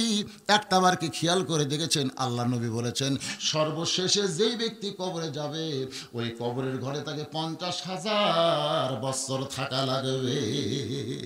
দুনিয়ার যেই বাড়িতে আপনি থাকতে পারবেন না, সেই বাড়ি তৈরি করার সময় ভালো মিস্ত্রি খোঁজেন কি খোঁজেন না? কথা কয় না, ভালো মিস্ত্রি খোঁজেন না? 3 তলা একটা বিল্ডিং করব, এলাকার মধ্যে ভালো মিস্ত্রি কোথায়? তো বলে কাজীপুরের মেঘায় একটা রাজমিস্ত্রি আছে, খুব ভালো। আপনি ওখানে মোটরসাইকেল নিয়ে গেছেন, ভাই আমি একটা বাড়ি বানাবো, ভাই তুমি একটা ভালো মিস্ত্রি আমার বাড়িটা তৈরি করে দাও। তাহলে দুনিয়ার অস্থায়ী বাড়িতে যদি ভালো মিস্ত্রি আপনি খোঁজেন, তাহলে যেই কবর আপনি 50,000 বছর থাকবেন, সেই কবর খোঁড়ার জন্য কি ভালো মিস্ত্রির দরকার নাই? এই কথা কর না কেন? যাইতেই কবর খোঁড়ে, যাইতেই। আমার এলাকার কেউ মরল, ওরা 5 জন এসে বলতেছে, তোমার বাপের কবর খুলবার দাও, 5 প্যাকেট সিগারেট দাও। এখন কি করবে? বাপ মরছে, কি করবে? 5 প্যাকেট সিগারেট কিনে দিয়েছে, ওরা বাড়ির থেকে সিগারেট ধরে খাটালিছে, সিগারেট টানতেছে আর কবর খুলবার যাচ্ছে। আমি নিজের চোখে দেখছি, যিনি কবর কোদাল মারতেছে, ওর মুখত একটা সিগারেট, যাই মাটি তুলতেছে ওর মুখত একটা, যাই সমান করতেছে ওর মুখত একটা। কারণ সবাই যদি একটা করে সিগারেট টানে, এলাকার মধ্যে কোনো ফেরেস্তা আছে? সব ফেরেস্তা কবরস্থান ছাড়া সাইডে খাড়াই আছে। আল্লাহকে কে ফেরেস্তা? কবরস্থান নাই কেন? আল্লাহ যে হারে বিড়ি খাচ্ছে, ওখানে দুর্গন্ধে আমরা ভাবারই পারতেছি না। চিন্তা করছেন? এইরকম বিড়ি খোর বেনামাজি কবর খুঁড়তেছে। আল্লাহর বান্দারা, যিনি আপনাকে গোসল করাবেন, আপনি দুনিয়া থেকে ওসিয়ত করবেন, আমি মরে যাওয়ার পর মসজিদের মুয়াজ্জিন আমাকে গোসল করায় দিবে। আল্লাহ রাসূল বলেছেন, হাসরের ময়দানে নবীদের, সাহাবীদের, আল্লাহর ওলিদের মাথার উপরে মুয়াজ্জিনের মাথা থাকবে। এত লম্বা মাথা হবে। আল্লাহ তাআলা নিজের হাত দিয়ে মুয়াজ্জিনের মাথায় একটা টুপি পরাই দিবে, যেই টুপিটা পূর্ণিমার চাঁদের চাইতেও বেশি আলো দিবে। এখন আপনারা বলেন দুনিয়াতে যত মানুষ আছে তার মধ্যে সবচাইতে উত্তম মানুষের নাম কি? জোরে কর না কেন? আরো জোরে, জোরসে বলুন। অথচ আমাদের বাংলাদেশে মুয়াজ্জিনের কি নেই? আপনি নিয়ত করবেন, ওসিয়ত করবেন, আমি মরে যাওয়ার পর আমার জানাজা মসজিদের ইমাম করবে, এরকম নিয়ত করবেন ভাইজান, তাহলে আপনার কবর কারা কারা খুঁড়বে? আপনি বাঁচা অবস্থায় সামনে কাতারের 5 জন গরিব মানুষকে আপনি 10,000 টাকা দিয়ে রাখবেন যে ভাই আমি যদি মরি আমার কবরটা তোমরাই খুঁড়বা, এরকম ওসিয়ত করে যাবেন। আমি মরে গেলে মুয়াজ্জিন আমাকে গোসল করায় দিবে, মরে গেলে ইমাম সাহেব আমার জানাজার নামাজ পড়বে। এরকম ভালো কাজের ওসিয়ত করার দরকার আছে না নাই? সাহাবীরা আবু শামার জন্য কবর খনন করলেন। কবর খনন করার পরে ওমর ফারুক নিজের সন্তানকে গোসল করায় দিলেন। এই জন্যই গোসল করাইছে। কত জায়গায় চাবুক লাগছে ভাইজান, কত জায়গায় লাগছে। এটা গোসল করাবার গেলে অন্য কোনো লোক দেখতে পারবে, ওমর ফারুককে তারা নিষ্ঠুর বলতে পারে। এই যে নিজেই নিজের সন্তানকে গোসল করানোর পরে, নিজেই নিজের সন্তানকে কাপড়ের কাপড় পরানোর পরে নিজেই জানাজার ইমামতি করতেছেন। আল্লাহর বান্দারা, সন্তান যখন মরে আর বাবা যদি তার জানাজা পড়ায়, আপনারা বলেন তো জানাজা কেমন হবে? সন্তান মারা গেছে আর বাবা ইমাম হয়ে জানাজা পড়াচ্ছে। যেমন রফিক সাইদি মারা গেছে আর আল্লামা সাইদি হুজুর তার জানাজা পড়াইছে। এখন পর্যন্ত ইউটিউবে খুঁজলে পাবেন রফিক সাইদির জানাজা আল্লামা সাইদি কিভাবে পড়ালো। বাজানগো চোখ দিয়ে দর দর করে পানি পড়তেছে। সন্তানের লাশ সামনে নিয়ে বাবা জানাজা করে, আবার বাবা যদি মারা যায় সন্তান জানাজার ইমামতি করতেছে। আমার বাবা যখন মরে গেল আমি কিন্তু বাবার জানাজার ইমামতি করেছি। চোখ দিয়ে দর দর করে পানি পড়তেছে, মুখ দিয়ে দোয়া বরবর করে বের হয়। ফেরেশতা বলে আল্লাহ এই হুজুর কত মানুষের জানাজা পড়ালো, দোয়া পড়তে শুনেছি কিন্তু চোখ দিয়ে পানি পড়ে না, আজকে এইভাবে কেন কাঁদতেছে? আল্লাহ বলে ফেরেশতা তোদের বাপ মা নাই, তোরা বুঝতে পারিস না। কোন সন্তান যখন বাবার জানাজা পড়ে শুধু দোয়া পড়ে না, দোয়ার সঙ্গে চোখের পানি ওই বাবার কবরকে আল্লাহ জান্নাত বানায়া দেয়। আমাদের সকলের সামনে সেই কবর আছে না নাই? যখন আছে না নাই? কবরে আমরা যাব, কি নিয়ে যাব ভাইজান? একটু আপনাদের সামনে বলতেছি, ও আমিলুস সলিহা, নেক আমল করতে হবে। এই নেক আমলের মধ্যে বহু আমল। একটা আমল হলো অমুতাইমুল জাইয়ান, একটা আমল হলো মুকসির উরিয়ান, ওমান সাল্লি আলা হাবিবির রহমান। আল্লাহু আকবার। আমরা যারা বসে আছি কি নিয়ে যাব? বক্তা ওয়াজ করছে আস-সাদকাতু তারুদ্দুল বালা, দান সাদকা করলে বালা মুসিবত দূর হয়ে যায়। আপনার বলেন তো এটা বক্তার কথা না রাসূলের কথা? জোরে কোন কার কথা? তো মাঝখানতে একটা লোক চিন্তা করে আজ বিয়ে করছি 10 বছর, বিয়ে করছি কয় বছর? 10 বছর। 2 বছর পরে আমার বউটা পঙ্গু হয়ে গেছে। দুনিয়ার বহু ডাক্তার কবিরাজ দেখালাম কিন্তু বউ তো আমার ভালো হয় না। লক্ষ লক্ষ টাকা খরচ করছি, বউ আমার ভালো হয় না। আজকে মৌলানা বলতেছে আস-সাদকাতু তারুদ্দুল বালা, দান সদকা করলে বালা মুসিবত দূর হয়। ওই দৌড়ে এসে 500 টাকা দান করছে। 500 টাকা দান করে চুপটি করে দিয়ে বসছে। ওর পাশে একজন আসছিল 1000 টাকা পকেটে, এই কোনার ঘুরতে না কেরে কি রে আমার টাকা নাই আছে, তুই দৌড়ে দেয় 500 টাকা দিলি, আমি তো দিবার পারি কিন্তু আমি দিলাম না কেন জানি? মৌলবীরা এগুলো কথা কয় ঠিকই কিন্তু কাম না। ওই বিশ্বাস করেনি। একই পাড়ার 2 জন, ওই যার বইয়ের অসুস্থ ওই 500 টাকা দিয়েছে, ওর বাড়ি হলো উত্তর পাড়া, আর যাই টাকা দেয়নি ওর বাড়ি হলো দক্ষিণ পাড়া। উত্তর পাড়ার ওই বউ যা না ডাক দিয়ে মেয়েকে ডাকতেছে, মেয়ের নাম হলো রহিমা। মা রহিমা, বউ চিল্লায় বলে রহিমাকে ডাকো কেন, আমাকে ডাকবার পারো না? স্বামী কয় তুমি না পঙ্গু, তুমি না কুড়ে, তুমি 2টা পায়ে হাঁটতে পারো না, আজকে চলো কেমনে? বউ বলে স্বামী আপনি তো আর শুনবার গেছেন, আমি স্বপ্নে হাঁটতেছিলাম, হঠাৎ চেতন পায়ে আমার পায়ের দিকে তাকায় দেখি আমার পায়ের মধ্যে যেন আল্লাহ শক্তি দিয়েছে। আমি লাঠি ধরে হাঁটা শুরু করলাম কিন্তু কোনো পরের লাঠি লাগলো না। আমি টিউবওয়েলে গিয়ে ওযু করে তাহাজ্জুদের নামাজ পড়ে আমি যখন একটু তো বসে আছি, এমন সময় আপনি আপনার মেয়েকে ডাকতেছেন। আমি দরজা খুলে দিলাম, স্বামী চিল্লায় বলে আল্লাহ নবীর কথা সত্য। আর যে ব্যক্তি দান করেনি 1000 টাকা, ওই বাড়ি যে ডাকতেছে শেফালি, আর বউয়ের নাম এই শেফালি, বউ কান্দার বলে তোমার মাকে ডাক দাও। আমি দরজা খুলতে পারবো না, চমকে গেছে, মাকে কেন ডাক দেওয়া লাগবে? এখন কি করবে, বউ দরজা খোলে না, মায়ের কাছে ডাকতেছে, মা দরজা খুলে দাও। মা দরজা খুলি বলতেছে, এই শয়তান, এই শয়তান, খালি খালি ওয়াজ শুনিস, খালি খালি। তুই যে ওয়াজ শুনবার গেছিস, তোর বউটি বলে গোসল পেশাব করবার যায়, স্লিপ পেটে পড়ে মাজা ভেঙে গেছে, যা শয়তান বউয়ের কাছে যা। ওই বউয়ের কাছে এসে দেখে বউয়ের মাজা আর তুলবার পারতেছে না। পরদিন বউরা ডাক্তার কাছে নিয়েছে, ডাক্তার কাছে রক ছিঁড়ছে, এটা বউরা থাকবে না, এ ঢাকা পঙ্গু হাসপাতাল নিয়ে যাওয়া লাগবে। 12,000 টাকার অ্যাম্বুলেন্স ভাড়া করে ঢাকাত গেছে, ডাক্তার কাছে 42 দিন 4,000 টাকা করে দিন, তারপরে মাজা ঠিক হবে। ওই 1000 টাকা বেঁচে বাড়িতে লেগে গেছে, আর 2.5 লাখ টাকা আল্লাহ লাগাছে। আজকে মসজিদের উন্নয়ন কল্পে মাহফিল, আল্লাহর ঘর মসজিদকে গরিব রেখে পকেটে টাকা রাখবেন। আপনাদের কাছে রুমাল যাবে, চাদর যাবে, যার পকেটে যেটা বড় লোট আছে আল্লাহর রাস্তায় আপনারা দান করবেন। রাত 12টা পার হয়ে গেছে ভাইজান, আল্লাহর রাস্তায় আপনাদের কাছে যাবে, আপনারা যে যা পারবেন আল্লাহর রাস্তায় মনে করবেন এই দান আপনার জীবনের শেষ দান হতে পারে। এক লোক নড়াচড়া করবেন, উঠবেন, প্যারালাইসিস হয়ে মরবেন, প্যারালাইসিস। আল্লাহর ঘরে দিবেন না, কোথায় দিবেন? পকেটে যদি থাকে বার করেন। এই ব্যাগ রুমাল পাটিটা কোথায়? তোমরা ভিতরে যাও। জানাজা করার পরে কেমন জানাজা হচ্ছে আপনারা তো বুঝতেই পারতেছেন। ওমর ফারুক জানাজার ইমাম হয়েছে। ওমর ফারুক জানাজা মরহুম লিলি শেখ তার জামাই শ্বশুরের রুহের মাগফিরাতে 500 টাকা দান করেছে আল্লাহ।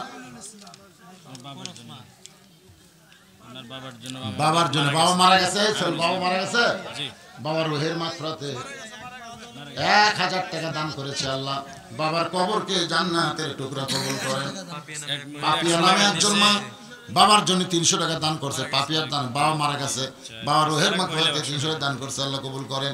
আর একজন মহিলা 100 টাকা দান করছে, আল্লাহ কবুল করেন। মায়েরা অনেক বেশি দান করতেছে, আল্লাহ মায়েদের দানকে আল্লাহ আপনি কবুল করেন। মা খাদিজার সঙ্গে আল্লাহ জান্নাত দেবেন। ওমর ফারুক এক দৌড়ে কবরে গিয়ে নামলেন, ছেলের কবরে বাবা দৌড়ে গিয়ে নামলেন। সাহাবীর আবু শামার দেহ যখন বাবার হাতে দেয়, সাইদুলের স্ত্রী 300 টাকা দান করেছে। দেখেন মেয়েরা তো সদস্য হয় 300 করে দিছি, এখানে 45,100 টাকা দিচ্ছে, আবার মেয়েরা দিচ্ছে। কি দান এরা করে, এতই মন এদের নরম, মসজিদে নামাজ পড়তে পারে না, তারপরে দেখেন আল্লাহর ঘর মসজিদ বানানোর জন্য মেয়েরা কত উৎসাহ। একজন 500 টাকা দান করেছে, আল্লাহ দান কবুল করেন, আল্লাহুম্মা আমিন। আল মাহমুদ, এই যে আপনার হে আল মাহমুদের বেটা, এটা আল মাহমুদের তো একটা সন্তান মারা গেছে মনে হয়, হ্যাঁ এটা মারা গেছে, ছেলেটা মারা গেছে, একটা আছে, একসাথে দূরে হয়েছিল, দিছে আর 500 টাকা একসাথে দূরে হয়েছিল, জামা সন্তান। মেয়েটা চলে গেছে, মেয়েটাকে আল্লাহ জান্নাত দান করুক, আল্লাহুম্মা আমিন। পাবেই তো, ছোট বাচ্চারা মরে তো জান্নাত। আর ছেলেটা জীবিত আছে, আল্লাহ তাকে সুন্দরভাবে সুস্থতা দান করে, হায়াতে তাইবা দান করে, বাপ মার কলজে জুড়ে দেখ। 500 টাকা এবং নাকফুল দান করেছে আল মাহমুদ, অত্যন্ত মহব্বত। যখন আমাকে দাওয়াত দিছিল একা একা গিয়ে, ছোট্ট মানুষ, আজকে অনেক বড় হয়ে গেছে আল মাহমুদ। আল মাহমুদের জন্য এই গ্রামে প্রথম আমার আশা, এখন আসতেছি।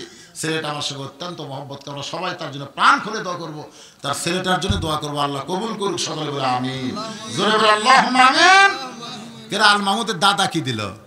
আল মাহমুদের দাদা নাই, শ্বশুর, ও নানা, বাচ্চার নানা, ও বাচ্চার নানা, তাহলে আল মাহমুদের শ্বশুর। তো শ্বশুর কিছু দেওয়া লাগবে না, ওটাই দিলেন নাকি? আচ্ছা ঠিক আছে, আলহামদুলিল্লাহ। এই বাবা যারা বসেন বসেন বসেন বসেন। ওমর ফারুক এক দৌড়ে কবরের মধ্যে গিয়ে নামলেন। সাহাবীরা আবু শামার লাশটা যখন ওমর ফারুকের হাতে দেয়, ওমর ফারুক নিজের হাতে সন্তানকে কবরের মধ্যে শোয়া দিয়া হাঁটু গেড়ে আবু শামার কপালে একটা চুমা দিয়ে বললেন, আবু শামা তুই মনে করিস না আমি নিষ্ঠুর, বরং তোর জান্নাত পাওয়ার পথকে সহজ করার জন্য মদ পান করার অপরাধে তোকে দৌড়া মারছি বাবা। আর সেই দৌড়া মারছি আমি কার খেয়ালে?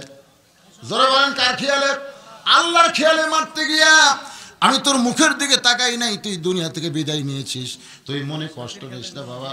ছেলের কপালে চুমা দিয়া ওমর ফারুক কবরে মাটি দেওয়া হয়ে গেল। কবরে মাটি দেওয়ার পরে সমস্ত সাহাবীরা কবর ছেড়ে যখন চলে যায়, ওমর ফারুক কিন্তু ছেলের কবর ছাড়েন না, কবরের চারিধার ঘুরতে থাকেন। সাহাবীরা মনে করতেছে ছেলে দুনিয়া থেকে বিদায় নেওয়ার পর বাবা কষ্টে কবর ছাড়বার পারতেছে না।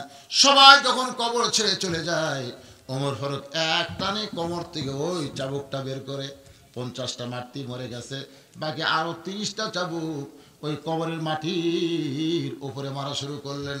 যেই মাত্র 80টা দৌড়া হয়েছে, উমর কান্দার বলে, আল্লাহ তুমি কি মনে করো আমার আবু শামাকে 50টা মাটি মরে গেল বলে তোমার 80টা কার্যকর হবে না, তার কবরে 30টা দৌড়া মেরে তোমার কাছে আমি কান্দি, আমার আবু শামাকে তুমি জান্নাত দিয়ে দাও।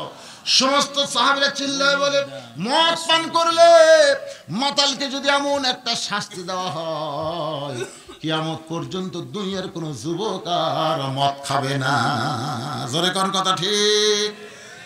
বাল্য বিয়ে যদি বন্ধ করবার চাই, তাহলে আমাদেরকে বাল্য প্রেম বন্ধ করে দেওয়া লাগবে। আল্লাহ তাআলা আমাদের যুবকগুলোকে যদি সুন্দর করে ওয়া আমিলুস সলিহাত, এই নেক আমল যদি করতে পারে, এরপরে 3 নম্বর হলো আতাওয়াসাউ বিল হক। আতাওয়াসাউ বিল হক, হক কথা বলতে হবে। যত বিপদ আপদ মুসিবত হোক না কেন, তারপরে হক কথা বলতে হবে। কুল জাল হক ওয়া যাহাকাল বাতিল ইন্নাল বাতিলা কানা যাহুকা। আপনি যদি এই জীবন বাঁচানোর জন্য বাতিলের সঙ্গে আপোষ করেন, ধরে কোন কার সঙ্গে? বাতিলের সঙ্গে যদি আপোষ করেন, আপনি মরে যাবেন, কিন্তু ঈমান নিয়ে আপনি মরতে পারবেন না। এই যে সবসময় হক কথা আমাদের বলতে হবে, হকের পথে আমাদের চলতে হবে। হক কথা বলতে গিয়ে, হক পথে চলতে গিয়ে যদি কোনো বিপদ আপদ আসে, তখন আল্লাহ বলেছেন এই বিপদ আপদের মধ্যেই তোমরা ধৈর্য ধারণ করবা। ওয়ালা নাবলু ওয়ান্নাকুম বিশাইইম মিনাল খাউফি ওয়াল জুই ওয়া নাকসিম মিনাল আমওয়ালি ওয়াল আনফুসি ওয়াস সামারাতি ওয়া বাশশিরিস সাবিরিন। এই 4টা আমল যদি আমরা করতে পারি, তাহলে আমরা ক্ষতির মধ্যে পড়ব না। ক্ষতির মধ্যে না পড়া মানে অফতিহাত আবওয়াবুহা ওয়া ক্বালা লাহুম খাযানাতুহা সালামুন আলাইকুম তিবতুম ফাদখুলুহা খালিদিন। আপনি দুনিয়া ছাড়তে দেরি হবে, কিন্তু আল্লাহ জাহান্নামের দরজা আপনার জন্য খুলতে দেরি করবে না। মৃত্যুটা হলো আপনার জন্য একটা কালভার্ট ব্রিজের মতন। এই দুনিয়া থেকে মৃত্যু নামক ব্রিজের উপরে চড়ে আপনি কবর নামক যানবাহনে আপনি জান্নাতের দরজা পর্যন্ত আল্লাহ আপনাকে পৌঁছায়া দিবে। মৃত্যুর পরপরই কবর দিয়ে আমরা জান্নাতে যাব, এই চাওয়া কি আমাদের দরকার আছে না নাই? যেরকম আছে না নাই? তাহলে ও আমিলুস সলিহা, মসজিদের খালি নির্মাণ করলে হবে না, 5 ওয়াক্ত নামাজ মসজিদে আপনার জামাতের সঙ্গে আদায় করবেন। আবুল কালাম আজাদ কি দিছে? কম্পিউটারের দোকানদার 1000 টাকা করছে। কবুল করেন। সৈনিক সুলতান, এই গ্রামের সুলতান, আজকের বিশেষ মেহমান সুলতান, উনি নাই, উনি ছুটি পায়নি। ও ছুটি পায়নি, তাও 3000 দিছে। থাকলে আরো 2000 নিয়ে 5000 করতেন। 10-এর উপরে দান করে বাকি 7000 আপনার লেগে তো অসুবিধা নেই। ছুটি পানি তো কি হয়েছে? যাই দেয় দুনিয়াতে তারাই দেয়, যাই দেয় না কোনো দিনে দেয় না। দেওয়ার স্বাদই বোঝে না। যারা দান করে তারা স্বাদ বোঝে। বোঝেন না ভাইজান? টাকা কামাই করতেছেন কষ্ট করে, সেই টাকা আপনাকে জান্নাতে নিয়ে যাকে, এটাই তো আপনার চাওয়া হবে। এত কষ্ট করার পরে সেই যাওয়া। সৈনিকের বাপ আছে, সৈনিকের বাবা আছে, নেন বাকি 7000 টাকা 3 দিছে ছেলে। কি খবর? দেওয়ার উপরেই বলা আছে, সবসময় দেওয়ার উপরেই আছে, দিতেছে তাই না? সবাই দিবে, না দিলে কি হবে? হবে দিতে দেওয়া যাবে। আপনারা মসজিদকে কি মনে করতেছেন? হ্যাঁ, মসজিদকে কি মনে করতেছেন? হিজরত করে নবী যখন প্রথম মদিনায় পা দিল, একটা জায়গা যেটাতে 2 রাকাত নামাজ পড়লে একটা ওমরা হজের সব পাওয়া যায়। যারা হজ করছেন, হাজী সাহেব এখানে আছেন, সে মসজিদের নাম হলো মসজিদে কোবা। মসজিদে কোবা। তো এই জায়গাটা নবীর পছন্দ হলো, পছন্দ। তখন আল্লাহ নবী বলেন এই জায়গাটা কার? তখন মদিনার লোকেরা বললো, হুজুর এই জায়গা হলো 2 এতিম সন্তানের, মানে তাদের বাপ কিছুদিন আগে মারা গেছে, এই 2 এতিম সন্তান এই জায়গা এখন তাদের নামে হয়ে গেছে। আল্লাহ নবী 2 জন এতিম বাচ্চাকে কাছে ডাক দিলেন। 2 জন এতিম যখন নবীর সামনে, আল্লাহ নবী বললেন এই জায়গাটার মালিককে, এই যে সুন্দর জায়গা, এই জায়গাটার মালিককে। 2 এতিম সন্তান খালি বারবার আসমানের দিকে তাকায়। সুবহানাল্লাহ। হ্যাঁ, আমরা হলে কোন দিকে তাকাতাম? আমরা বলতাম তাই না? মানে কি? কিন্তু 2 এতিম সন্তান বারবার আসমানের দিকে তাকায়। আল্লাহ নবী বললেন, আমি বলি জায়গাটার মালিককে, তোমরা আসমানের দিকে তাকাও কেন? 2 এতিম কান্দের বলে, হুজুর জায়গাটার মালিক হচ্ছে আল্লাহ। আমার বাবা দেখাশোনা করতো, আমার বাবা মারা গেলে এখন আমরা দেখাশোনার দায়িত্ব পেয়েছি। নবী 2 জনকে বুকের মধ্যে নিয়ে বলে, বাজান রে, এমন কথা নবী শুনাইলি? জায়গার মালিককে আর আমরা দেখাশোনা করি। নবী বললেন এই জায়গাটা পছন্দ হয়েছে, এই জায়গায় একটা মসজিদ নির্মাণ করা হবে। দুনিয়ার সর্বপ্রথম মসজিদ মসজিদে কোবা। বাইতুল্লাহ কিন্তু আল্লাহর ঘর, বাইতুল মুকাদ্দাস আল্লাহর ঘর। আর মসজিদকে আমরা আল্লাহর ঘর বললেও প্রত্যেকটা মসজিদ বাইতুল্লাহর দিকে লক্ষ্য করে বানাতে হয়। ধরে কোন ঠিক কি না? তো এই যে মসজিদ নির্মাণ করব, আল্লাহর ঘর নির্মাণ করব, এর বিনিময়ে তোমরা কি চাও? দুই এতিম বাচ্চাকে নবী বললেন এই যে আল্লাহর ঘর তোমাদের জায়গায় নির্মাণ করা হবে, এর বিনিময়ে তোমরা কি চাও? দুইটা বাচ্চা কান্দে বলে হুজুর বিনিময় কিছুই চাই না, বিনিময়ে আমার বাবার জন্যে আমাদের জন্য জান্নাত কামনা করি। বিনিময়ে আমরা কিছুই চাই না, বিনিময়ে আমার বাবার জন্য আর আমাদের জন্য আল্লাহ যেন জান্নাত দেয়। নবী চুপ করে থাকলেন, কিছুক্ষণ পরে আল্লাহ বলে দিলেন হাবিব আপনি বলে দেন সে আমার ঘর তৈরি করে দিবে, আমি আল্লাহ তার জন্য জান্নাতে একটা ঘর বানায়া দিব। তাহলে আপনারা যারা এই যে টাকা দিচ্ছেন, আপনার 1000 টাকা দিয়ে যদি ইট হয়, 1000 টাকা 2 বস্তা সিমেন্ট হয়, এই 2 বস্তা সিমেন্ট মসজিদে লাগলো কিয়ামত হয়ে যাবে, মসজিদ কোনোদিন ধ্বংস হবে না। ওই মসজিদের ওসিলায় আল্লাহ আপনাকে জান্নাত দিয়ে দিবে। এই জন্য মসজিদের আদায়ের ব্যাপারে গড়িমসি করা হয় না বাবা, সরাসরি আল্লাহ দেওয়া, সরাসরি আল্লাহর ঘরে দেওয়া। এই জন্য সবাই চেষ্টা করবেন। হাসিনা 100 টাকা দান করছে, আল্লাহ কবুল করেন। আর একজন মহিলা 100 টাকা দান করছে। স্বপ্না নামে একটা মেয়ে অসুস্থ মা স্বপ্না 1000 টাকা আল্লাহর ঘরে করলো দান। আল্লাহ মা স্বপ্নাকে পুরোপুরি সুস্থতা দান করেন, জোরে বলি আমিন। আপনারা খেয়াল করে দেখলেন আজকে যে দান আসলে এটা পুরুষের সাথে মেয়েরা কম না বেশি? কথা কয় না। আপনাদের মসজিদে কি মেয়েরা কোনোদিন ঢুকতে পারছে?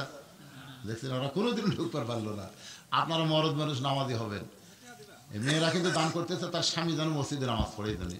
যারা নামাজি হয় তারা বউ মারে কম না বেশি?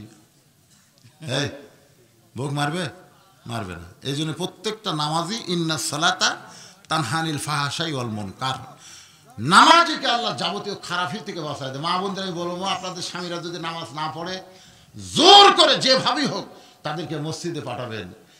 ফজরের সময় পায়ের তালুতে কুলু কুলু কুলু কুলু দিবেন, দিয়ে ঘুম থেকে চেতন করে মসজিদে পাঠাবেন। ফজরের নামাজ যদি একবার আদায় করে সারাদিন তার সব নামাজ হবে ইনশাআল্লাহ। আর একজন মহিলা 100 টাকা দান করছে, আল্লাহ কবুল করেন। কি ফকির? আকসার ফকির ভিক্ষা করে না, বংশ ফকির। 100 টাকা দান করছে, আল্লাহ দান কবুল করেন।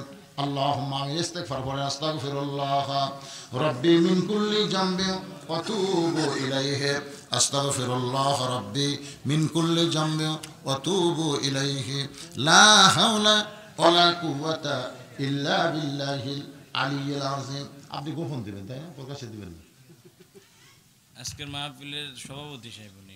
জি সেটা বলতেছেন, গোপনে দিবেন না প্রকাশে দিবেন? উনি তো প্রকাশই দেয়।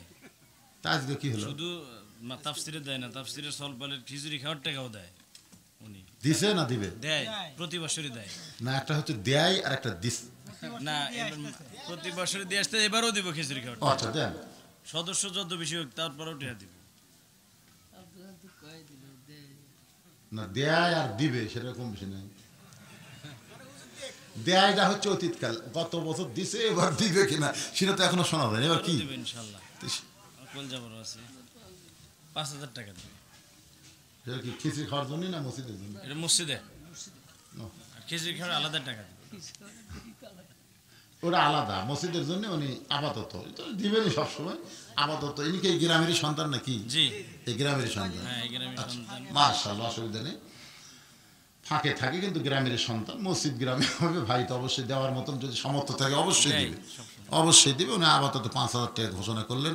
আল্লাহ ওনার দানটাও কবুল করুক, সকলে বলে আল্লাহুম্মা আমিন। যেমন সম্মানে মাহফিলের সভাপতি করেছেন তেমন সম্মান দিয়ে আল্লাহ যেন ভাইকে জান্নাত দিয়ে দেয়, ধরে করেন আল্লাহুম্মা। পরিবারের সকলের প্রতি আল্লাহ রহমত করুন। বাপ মা যদি কবরে যায় আল্লাহ তাদের কবরকে জান্নাতের টুকরা বানান। সবাই হাত করে আল্লাহুম্মা আমিন।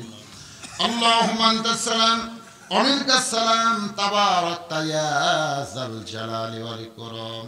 আল্লাহ গো, সেই মাগরিবের নামাজের পর থেকে 12:35 বাজতেছে, দীর্ঘ সময় পর্যন্ত তোমার পাগল বান্দা বান্দিরা আরামের বাড়ি আরামের ঘুমকে বাদ দিয়া কোরআন হাদিসের মহব্বত কলিজার মধ্যে নিয়ে এই জান্নাতের বাগানে বসে বসে কোরআন হাদিসের আলোচনা শোনার শেষে আমি গুনাহগারের সঙ্গে রহমতের দরজায় ফকির হয়ে দুখানা হাত তুলেছি আল্লাহ মেহেরবানি করে আজকের মাহফিল আমাদের সকলের হিদায়াতের জন্য, নাজাতের জন্য, জান্নাতের জন্য কবুল করো।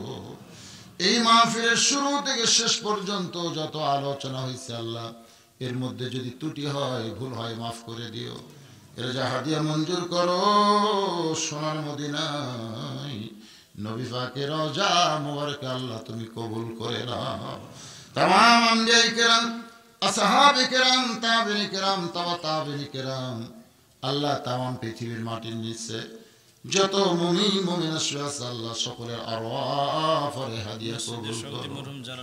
আয় আল্লাহ তাআলা মসজিদের সভাপতি মরহুম জালালউদ্দিন আল্লাহ কয়েকদিন আগে দুনিয়া থেকে কবরে চলে গেছে। আল্লাহ আজকের মাহফিলের খাতিরে তার কবরকে জান্নাতের টুকরা কবুল করে। আল্লাহ আমরা যারা হাত তুলেছি আমাদের মধ্যে জনম দুঃখনী মা যাদের কবরে গেল, ছোট্ট একটা শব্দ মা, দেখেন এই নামের মধ্যে কি মধু। কি বলবো প্রসবের কথা, মা বিনে সেই ব্যথা কেউ তো বুঝিবে না। মাজন ঠেকিয়া সন্তানের দায়, অকালে মা মারা যায়, কেন সে মায়ের জন্য দোয়া করবানা। এমন দরদি ভবে কেউ হবে না আমার মা গো।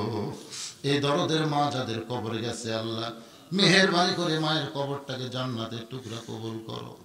বাবার বাড়িঘর সবই আছে, আমি সহ আমরা যারা বাবা হারাই এতিম হয়ে গেছি, আল্লাহ মেহেরবানি করে বাবার কবরকে জান্নাতের টুকরা বানিয়ে দাও। আল্লাহ তাআলা প্রতি বছর আল্লাহ সোহাগী পাড়ায় জান্নাতের বাগান লাগে 2 দিন ব্যাপী। আল্লাহ এবছর মোনাজাতের ভিতর দিয়া শেষ হয়ে গেল। একটা বছর পরে আবার জান্নাতের বাগান লাগবে। আল্লাহ গত বছর মসজিদের সভাপতি জীবিত ছিল, কিন্তু এই বছর নাই।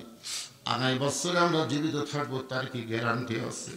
হতে পারে এই মাহফিল আমাদের জীবনের শেষ মাহফিল, হতে পারে এই মোনাজাত আমাদের জীবনের শেষ মোনাজাত। আল্লাহ গো মেহেরবানি করে আমাদের সকলকে আপনি মাফ করে দেন। আল্লাহ মসজিদ কমিটির সভাপতি, মসজিদ কমিটির সহসভাপতি, সেক্রেটারি, কেশিয়ার, আল্লাহ যারা সদস্য মাহফিল করলো আল্লাহ ইন্তেজাম কমিটির আল্লাহ সকলকে জান্নাত হিসেবে কবুল করুন। আল্লাহ গ্রামের যারা পুরুষ সদস্য, নারী সদস্য, হারে আমার মায়েরা কত সদস্য হয়েছে আল্লাহ 135 জন সদস্য। আল্লাহ সদস্যকে আল্লাহ মা ফাতিমার চরিত্র দান করে মা ফাতিমার সঙ্গে কবুল করে। আল্লাহ আমার মা বোনদেরকে পর্দার মধ্যে থাকতে দিবেন। আল্লাহ আমার মা বোনেরা যেন পর্দাকে গ্রহণ করে আল্লাহ আপনি কবুল করেন।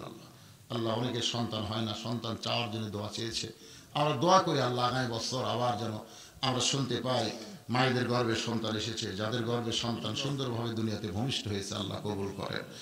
আয় আল্লাহ তাআলা আজকের মাহফিলের সম্মানিত সভাপতি, সহসভাপতি, প্রধান অতিথি, বিশেষ অতিথিবৃন্দ, আলেম ওলামা, হাফেজকারী, মাহফিল পরিচালক, আল্লাহ সকলকেই জান্নাতে কবুল করো।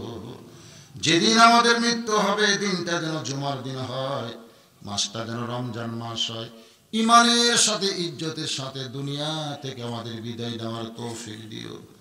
কত মানুষের জানাজার নামাজ আমরা পড়েছি, এই 2 হাতে কত কবরে মাটি দিয়েছি। আল্লাহ আমরা মরে যাব, যেদিন আমাদের মৃত্যু হবে আমাদের সকলের জবানে তুমি জারি করে দিও লা ইলাহা ইল্লাল্লাহু মুহাম্মাদুর রাসূলুল্লাহ সাল্লাল্লাহু আলাইহি ওয়া সাল্লাম।